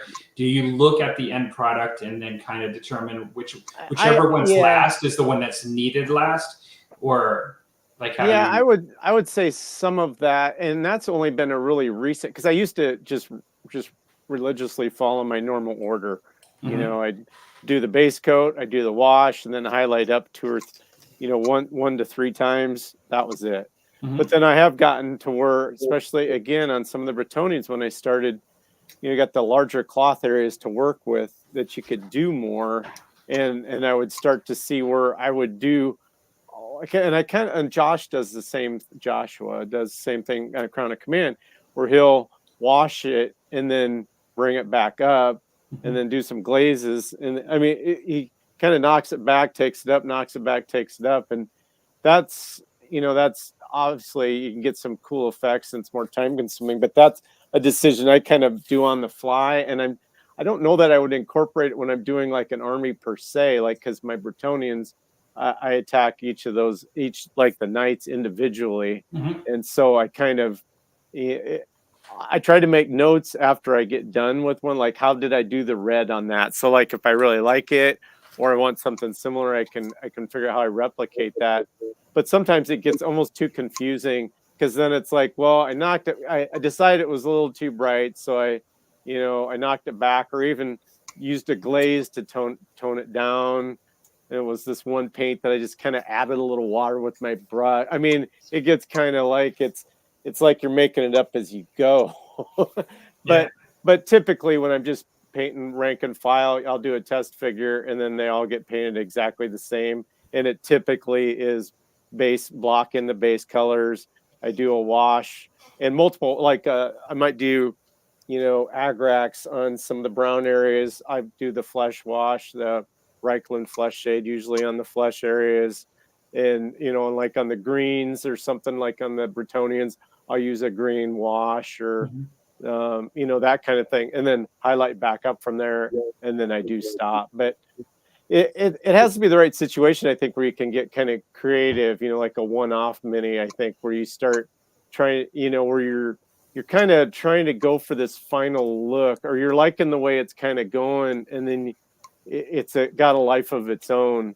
But my general just rank and file, and like painting my Soviets was my last big project, or I guess my AWI I was working on last summer for British. I just mimicked my same thing, and it was fairly straightforward. More steps maybe than some take, but I never end with a wash. I always highlight back up from there because I like the bright. Yeah. I like the popping on the table, especially because I'm blind. So I like to see, it's overemphasized always in brightness. So I always end with highlights. Mm-hmm. But I don't know if that answers kind of the question. But yeah, absolutely. Who would like to go next? Want me to? Sure. Sure.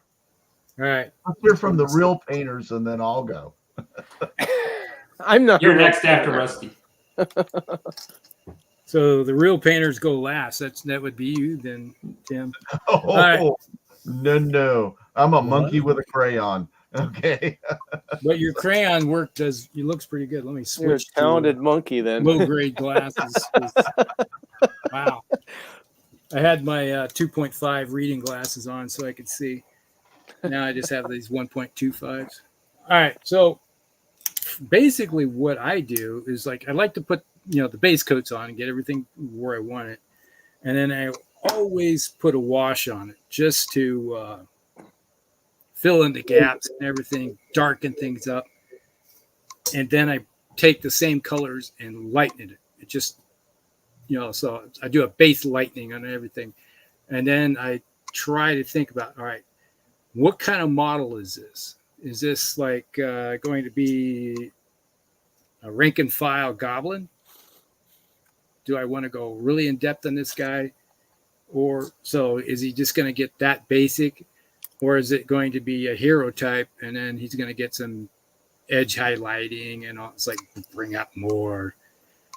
And the last thing I would look at is okay, is my edge highlighting too bright for my taste? And should I put a glaze over top of that to just bring it down just a little bit?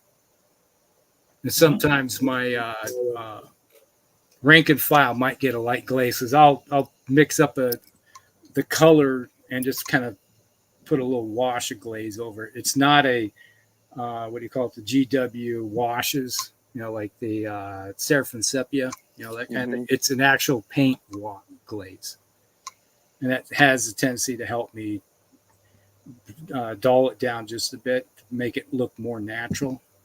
Because I'm not a garish, coming from the art world. I don't like seeing garish, really hard lines and stuff. That just turns me off. Because I look at something, it's like, Dan, when you're working on your terrain right there, you're making it look natural. And I love that. That just oh yeah, I'm all into that. Thanks. So I look at it and go, oh yeah. It's I could there's not much difference from what you're doing and looking at an actual wall that's out downtown, But that's the biggest thing is I always put at least one wash on, do a highlight up from that, and then I always will, if I need to, I go another edge highlighting, maybe a little farther, and it's just sometimes I may put a glaze on it. But that's kind of the route I go in a short term. But you're able to do it quickly, or what? Yeah. Because you can crank out stuff a lot quicker than I can, even if we were painting the same amount of hours. Well, that is the difference. When you are a commissioned painter, that's one thing I've learned is that if somebody wants a army, and it's on a scale of 1 to 10. Most models that you're going to see on the tabletop that from a commissioned painter are going to be a level 4. That's your average rank and file. They look nice. You can crank those suckers out really fast. And when I just told you the process I do, that's it right there. That's your level 4. Okay. And if you have a hero that's in that unit, he's going to be a 5. That's what I'm saying. I'm doing just a little bit edge lighting just to make it a little brighter, do a little bit more work. So he's got a little filigree, pop that out, or whatever it may be. And then if somebody wants an army commander, he might be a 6 or a 7. And it's a lot of stuff you see that really, really nice looking stuff that I have. That is taking time. That is what you're doing with your Bretonnians. and how much time you put in. I'd say those Bretonians are probably level 7s, at least 8s. Oh yeah. Couldn't make money doing it like that, though. No, you can't. Too You make slow. your a commission painter makes most of their money off just rank and file, because you got to pump it out and get it out the door quick as possible. Yeah. So I will never have that problem. Yeah. That will be a problem. You paint. You're a lot more productive than I am, and you're a lot more productive than I am in painting miniatures. And it's a matter of, if somebody brings something in, it's like, I need this done by a certain time. It's like everything goes to the side, and you just like, you focus on it. You're like, Yeah. and your assembly is like, it's an assembly line. It's like, I line it up and go, all right, I got everything that needs to be done with this color. It's like, you get that done. All right, these all need this color, and you just go color. Yeah, I've noticed on your videos, that's how, when you have stuff in progress, it's like, yeah, you got like a system. It's like a conveyor belt thing going there. Henry Ford would be happy. Yeah. And that's, you got to look at it is like, are you going to be Henry Ford or are you going to be Picasso? I mean, all of your miniatures are just painted black. Let's see. Because his famous saying was, "You can have any color you want as long as it's you can black." have any color as long as it's black. Yeah, that's right. Or a big blue oval. Yeah. And these, they may look black, but they're actually got purple highlights on them already. It's like all 36 of these models, I put purple highlights in the time of the show, and now I'm putting on green faces. Yeah, you're productive.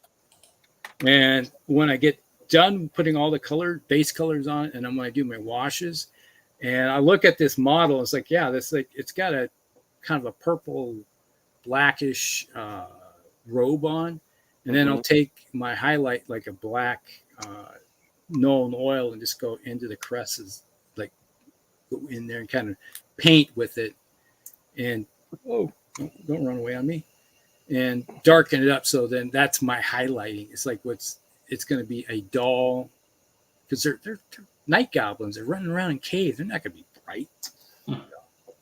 Yeah, that's true. So what about you, Tim? In your estimation, do you have a step that you always tend to do last? Do you have an order that you tend to always do? Yeah, do you break the rules, or do you not break the rules? I know you said you break the rules. I don't think of them as rules. Mm-hmm. It's like, depending on what I'm painting, I may, like if I start off with a white primer, I always do like a brown wash over it. If I have a white primer, because I have trouble seeing something with a white details. Primer. I just can't see them. So I'll just give it a quick brown wash, and once it dries, then start working from there. If it's a gray primer, I'll do it in black. I do like a non-oil. If I could quit spilling it on my tabletop for some reason, I don't know. Gotta get rid of the big pots. I think they do that on purpose because they know we're going to spill at some. Anyway, probably right. Normally, when I end up at the last, I do what I call direct washing, where I years ago when they first came out with washes, it was like none oil, whack, whack, whack, whack, whack, whack, whack, all over everything. And you had this sort of dull, dirty look to your models. All of them. Yeah. They just, depending on the model, you can get away with it. Now, I have advanced a little bit. I'm still a knuckle dragger, but you walk upright, though. I've advanced a little bit to where I like to end up where if I'm going to use a red wash on the reds, a blue on a blue, certain tones on the face, hands, like these buff coats, they were done with some were done with a sepia wash, and some were done with a Reichland flesh wash. You find just to give them different. just as when you look on them, they're not all exactly the same. Huh. Yeah. But I do that with the washes. I don't try to, like, I guess if I wanted to, I could, because my buff coat color is dark flesh from Vallejo. Mhm. And then I do a wash over top of it. So I could use like a medium flesh tone for the buff coat and then do a darker wash over it if I wanted to, and kind of get that same, it would be the same, but look a little bit different from model to model. But normally what I've done is at the end, I try to just wash with particular colors in particular areas instead of like, back in the old day, you just give it a wash. Yeah, same. Or you like remember the old dip method you were talking about? You know, you took your model and you just dipped it and let it dry.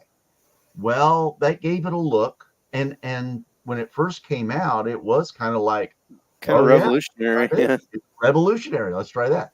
But then after a while, people started thinking, I spent a lot of time on that model, and now it just looks dirty. It kind of like, now a lot of my historical stuff, I like it to look a little dirty and That does dirty. I want that dirty look. Field. Yeah, campaign look. Yeah, dirty, like they've been out for a while. Not parade ground pretty. So like on some of these, I don't know if you can see this, but that's that little like blanket roll there. Okay, it's on the back on both of these models, but they're a little bit different.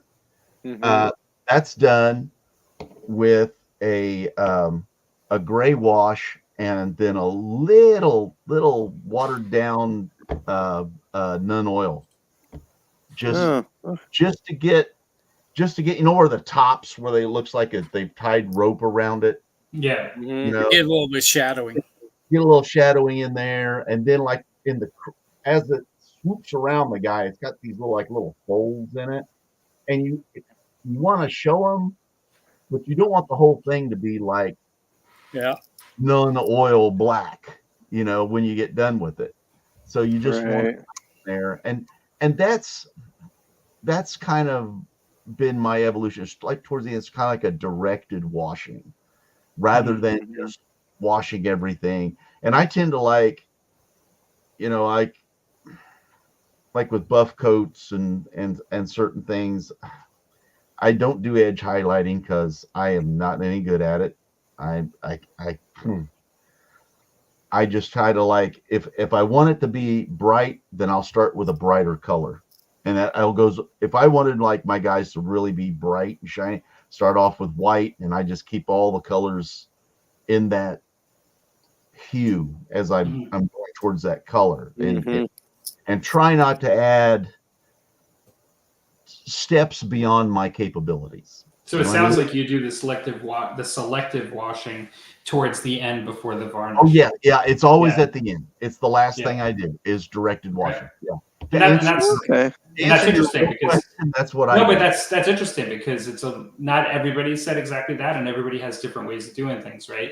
As far as because that's not how I do it. But also, did you say that you kind of thin it down a little bit? Well, it depends on what I'm working on and what I want to achieve. Yeah. If like a lot of times, like with these guys, they've got the big hats, and you're not going to see the faces anyway. Yeah. And you got to pick them up and like tilt them a little way to see the hats. I mean, see their faces underneath the big brimmed hats.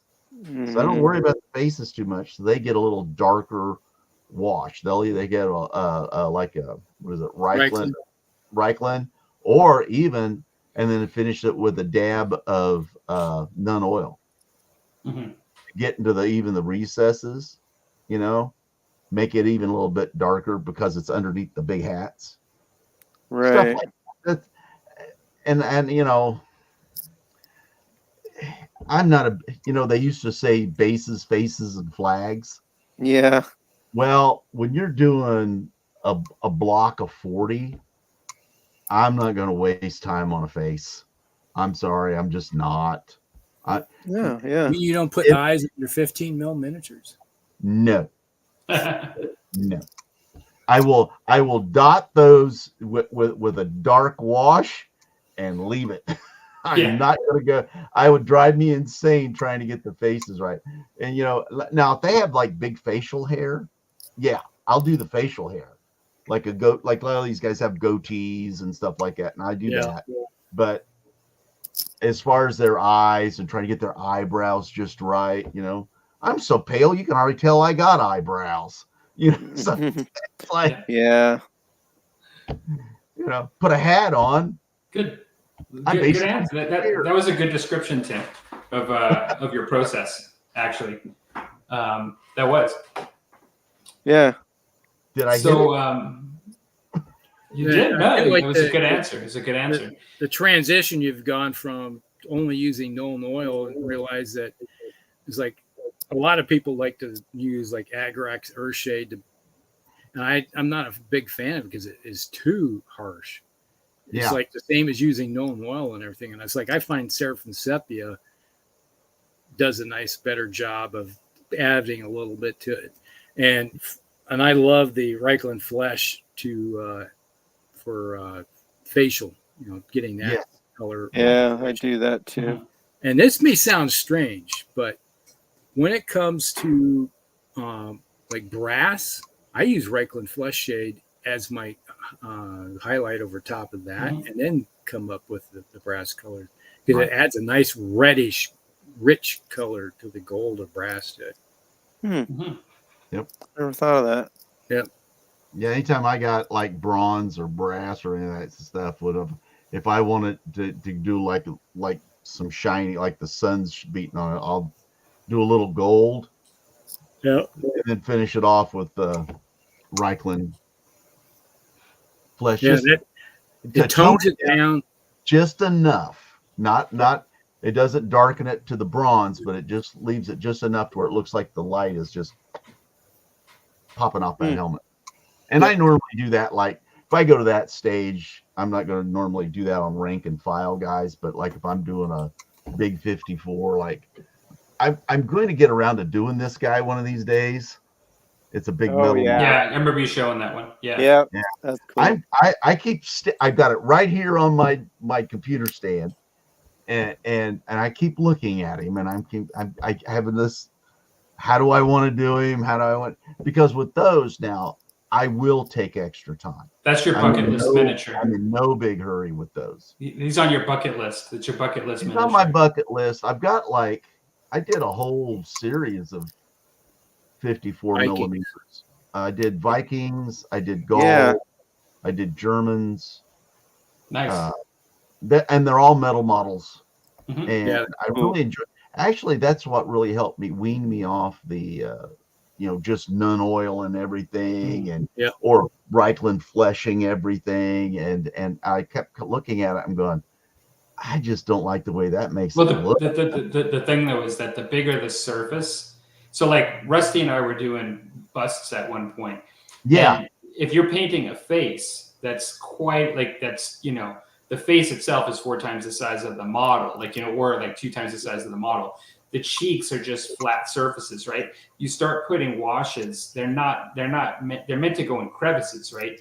Yeah. If it's a glaze, it's a little different, but if it's a wash, that's where you get that dirty look even more noticeable on the bigger miniatures. So even what you're talking about, I think might have the same effect. Because the head is probably half the size of a 28 millimeter model or something like that, or whatever. And so it's not going to operate the same way. And you're better off actually painting with the wash and using it and moving it into the crevices with a really thin, like using it as a glaze and just like moving it in and painting, giving yourself the highlights instead of just washing the whole thing and then trying to bring the highlights out. I found that on my Bretonians too, where because they had those huge cloth areas and the washes don't work the same way.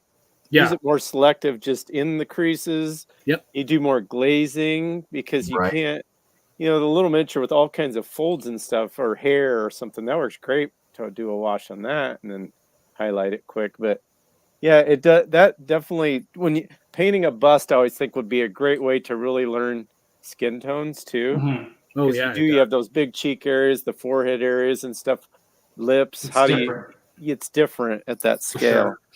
Well, I'm before we always, go in, I'm always amazed when I'm like on Facebook. I follow a bunch of different groups, and you Mhm. can tell these real professional painters, that do the bigger busts and stuff, and Yeah, the it's crazy. flesh tones are just the Out of sight. faces, and it's just so smooth and creamy Mhm. looking, Yep. and I just look at it in awe and just go, oh God, I just not Oh, I good. When know. I did that Jon Snow from Game of Yeah. Thrones for my daughter, and she has it on display. It's like in her house. And it's like that is like the centerpiece of her little display. Nice. Right. You look at that thing in the eye. It's like I worked really hard to make sure those eyes looked right. And you look at the films and stuff, and like, okay, what's his eyes look like? Okay, got it. And then getting the 5 o'clock shadow just right. Yes. Mhm. And you can look at it, and it's like it actually looks like the eyes are following you. It's like the Mona Lisa. Yeah, Creepy. literally, So- you're looking at it, it's like, I can't believe I did that. And it's like, So before we go into finish up with the comments, I'll give my last after my illustrious statesman fellow compadres. I will try as well to answer this question.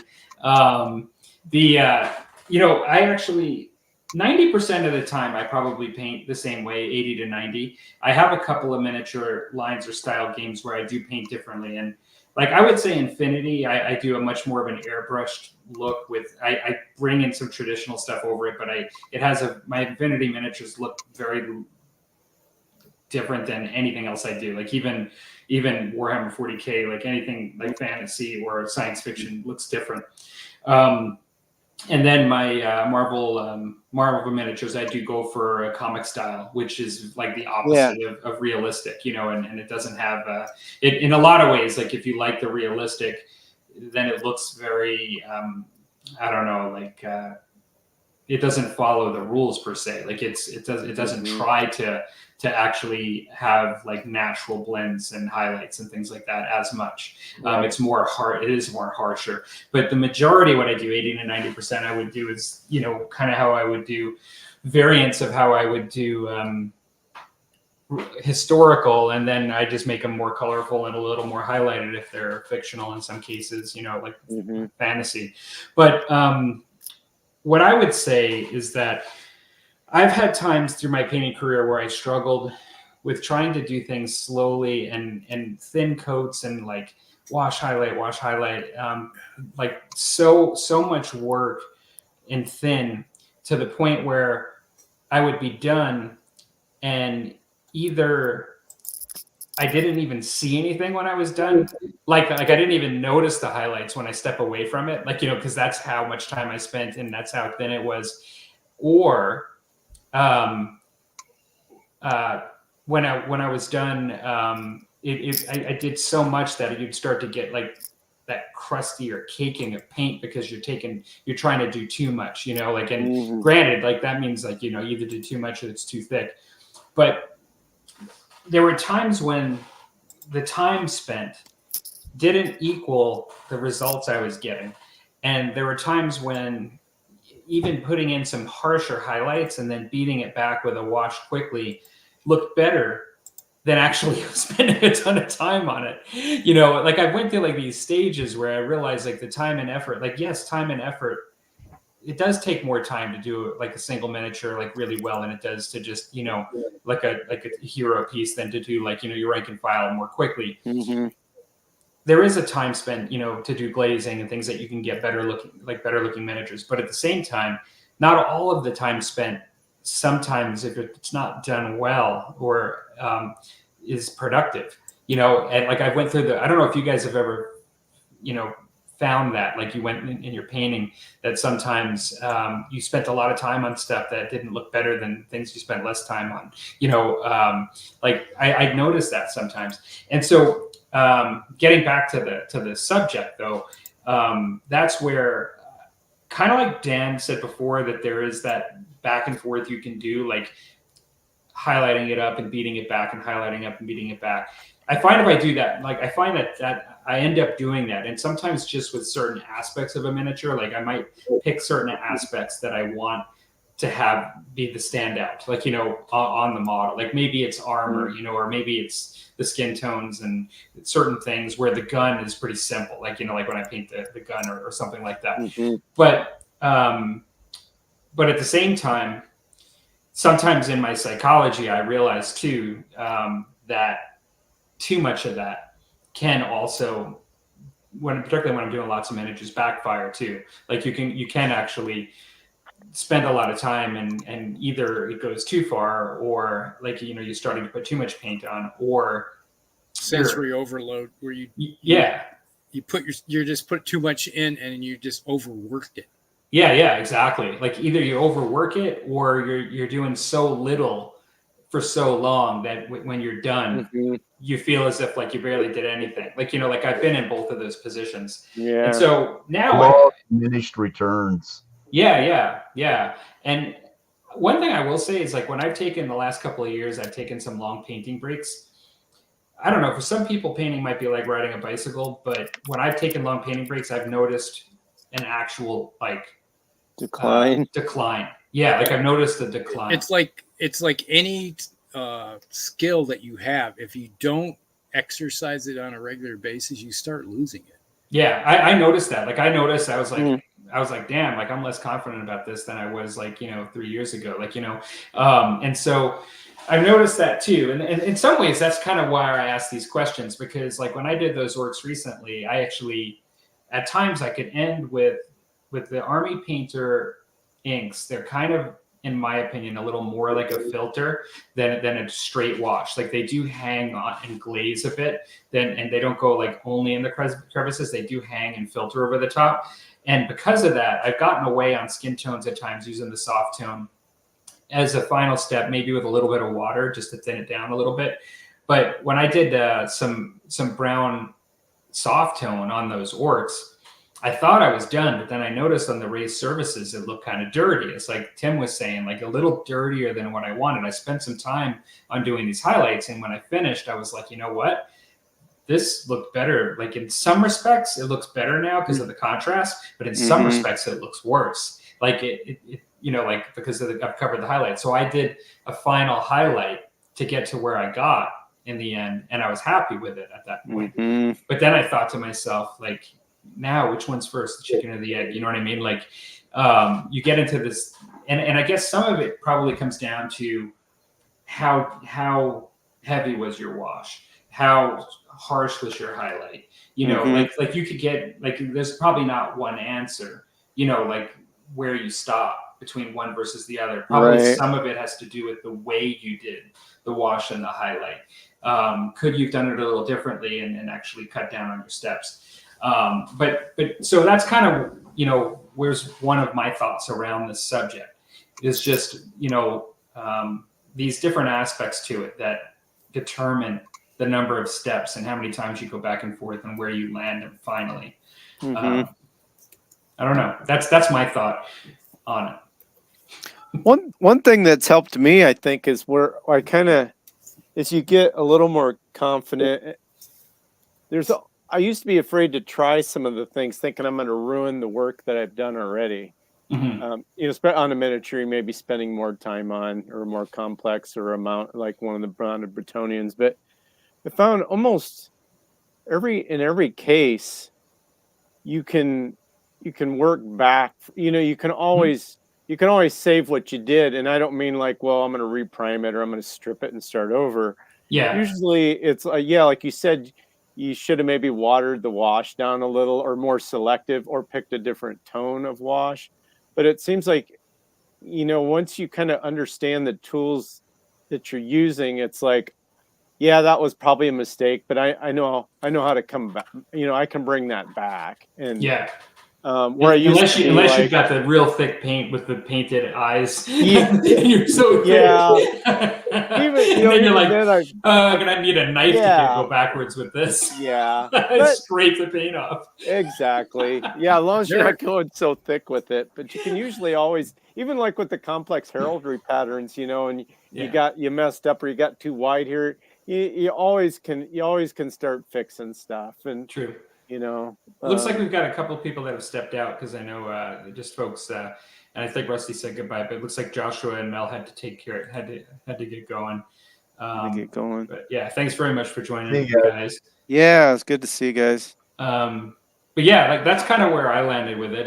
Maybe what I'll do is just see. We have a few comments, not too many here, but Chris started out by saying, if you can't see it 3 feet away, then I don't paint it. And Yeah, inks are making a comeback like oils.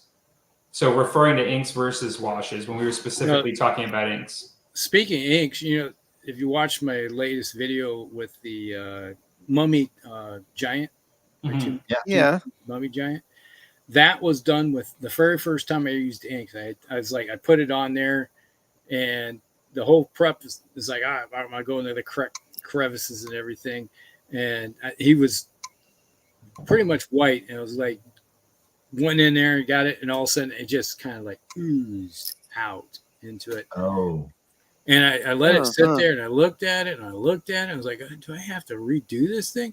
And eventually I was like, you know what? I kind of like it. I'm just going to like it. Mhm. I'm going to leave it that way. Yeah. And that's how I learned is like, man, I got to let this stuff sit for days for it to dry. The inks, the old inks. Yeah. You're Changes. right. They kind of get tacky if you go in and start messing around. You just got to put it to the side and say, I'm not going to touch this for a while. A nerd's nerd answered the question by saying dry brushing highlights is the last step. At least it would be if I didn't notice 45 mistakes I made and now have to redo. I've about 60 dread elves I'm trying to force myself to paint for 3-foot rule. That is true. It's like I've really got good at the wet dry brush, which is a totally different thing. Everybody knows what a dry brush is, but a wet dry brush. I always called that overbrushing. Is that it? Is that it's like all the dystopian war stuff I've learned is that you just get that brush, like a heavy dry brush type, but you just can't keep enough of the paint in it that it still puts a coat down without being a dry brush. Then you hit it with a dry brush. But, Chris says I batch paint 10 to 30 at a time, and that's where Josh said that it's got to get going. Yeah. Looks like we've got some folks heading out now. I know we usually had to finish around about this time. So yeah, well, that was kind of some cool discussion tonight. Oh yeah, that always is. Yep, it's real good. A little bit on Very this. informative. Hopefully, it gives you some info and some ammunition to get back into your little painting den. Yeah, no, absolutely. Both of them. Yeah, for sure. I'm actually kind of excited to clean up my space. It's been a while since I've done a major overhaul, but Tim actually did that recently. You did some stuff, made some changes and stuff in your space. Now, what I have to do is on a bit of a bigger scale. A little bit bigger scale, right? Like you did, yours probably was better at a better starting point than mine was, and you were wanting to organize this stuff. I have to literally get mud off the floor. Literally. But essentially, I'm looking. I do.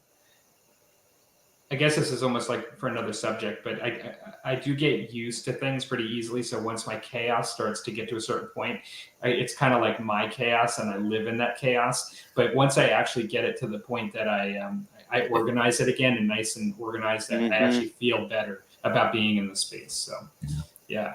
I'm about doing a particular, like, you know me, I do a big project. I have a big project for the year, and it's everything kind of revolves around that. And I normally wind up destroying my hobby space, with everything that goes into that project. And I feel I get juiced up about cleaning it up, reorganizing, getting everything back where where it belongs, and then, clean it all up and get that fresh kind of view to where, okay, now I'm going to jump back in and start another project. Mm-hmm. And that's what I had to do. I literally had to change. I did. I felt like I had just been piling little bits of this and that and paints, and it was just kept encroaching further and further into where I was painting just like I felt like I was in a box. Mm-hmm. Yeah. A very small box painting. Yeah, I'm getting to that point right now where my space is being overrun. Yeah. And finally, what really got me back in was getting it all cleaned up, putting up the different shelving, getting the paints up, back and up instead of down and out. And that gate frees up space, and I'm much happier with this. And you change things up. That's good. I'd be excited about what you got coming up, Palmer. The idea of just that fresh, everything's going to be new. Everything's going to be just, I could do whatever I want. I'm in that. Oh yeah. My brain would be going like 900 miles an hour. Like the first day of school. Well, we talked about everything we have. Like in order to clean the whole space, I'm pulling all this stuff out of the shelves, cleaning everything, just going through everything that I have is part of the fun too. But it'll be cool just to reorganize. Yeah. But hey, you should when you do this, pick that one piece, and you should do like a little video on this one piece that you completely forgot that you have. That little nugget of gold where I'll try to go. I'll try to find that. I'll see we'll see what that ends up being. Now Rusty's probably got a whole shelf full of that stuff that he hasn't seen in like 20 years. And he'd probably go, hey, I've got those. Well, I'm at the point now where come May, when all my plants in the back room back here go back outside, then I'll have space back in my room again, because the shelving that I could have, a lot of the stuff that goes on the shelving is where the plants are. Mm-hmm. Right. So I'm going to go, it's like when those go out, a lot of the stuff goes back on those shelves, and I'll stack it up nice and neat and organizing. And my whole goal is I want to take this whole area and go through it. And I have a severe urge to purge right now, to go through. It's like I haven't used this game in forever. I think it's time for it to go. Or it's like I said, I was mentioning like a 40K stuff. It was like, well, it's time to roll. I don't see myself playing it ever again. So yeah, well, that makes sense then. it's like, if it's taking up space, as my wife says, well, if we haven't used it in 5 years, it's like, you might as well get rid of it. I was like, wow, sure. It depends. Well, it depends too if there's some nostalgia or whatever. Some of it is like whatever. Some of my 40K armies I still collect them because I just like that army. Yeah. You wouldn't have had any of your fantasy armies for Old World if it was 5 years, because 8th has been gone for over 5 years. It's been gone since 2014. Yeah, something like that. Yeah, 10 years. 16. Yeah, so that would have been all of your Warhammer Fantasy be gone. Yeah, it would be, but it's like I have not got rid of any. Well, I've got rid of the Saurians because they came in one of the box sets one time, I think it was. It's like I got rid of those, and there was something else. See, I would collect even if I never played. I mean, that's why I'd not bothered that. I'd like to play more, but it doesn't bother me that I don't. I mean, I'm not going to quit painting because I don't. Yeah. Well, another discussion. It sounds like another topic could come out of that. There we go. Yeah. So, Always question let's of the write night. this one down. What did anybody Yeah. get done tonight? You're looking at it because I had nothing. I'm in my wife's office, so this is what I got done. Well, I got 36 night goblins. I got their robes with purple with highlighting, and I have 20 of them with their faces green and their arms and faces are got green on them. So I still got 16 to go. But Cool. Nice. I would have had them done if I just decided to quit and just pay attention to the comments. But we're just working on some more. The Games Workshop Winged Lancers, getting the ground effects put on the bases, let it dry overnight, and then I can start painting the models and getting ready to roll on them. Get these guys all done. Yeah. I actually got some Dark Age models. They have like just the torsos and arms from I got them from Warlord Games. They're having like one of those sprue sales. Sprue sales, yeah. And I thought they'd be great spearmen for my Kislev army. Mm-hmm. oh yeah, So I gotta get those put together and get them primed up and get ready to paint them after I get these guys done. And then I'll have because if I got those metal, they had the archers with the axes. Mm-hmm. They came out with those. I've got that unit. I've got these. I've got a whole bunch of the horse archers that, they need to be spruced up and redone too. Part of my Empire army. Well, your Empire army is pretty good size. So Nice. How about you, Dan? Yeah, I'm dang near done with. I've got the outside pretty well done. I've got and I got some base colors on the inside. That's how it starts out. Before I dirty it all up. Yeah, lots of good progress on this. There you go. I'm happy. Yeah, the time flies when we're talking and painting. Well, just as we go here now, Clark says I painted most of my Dystopian Wars aircraft carrier for my Chinese Navy. Chris is like, I'm almost done. Cool.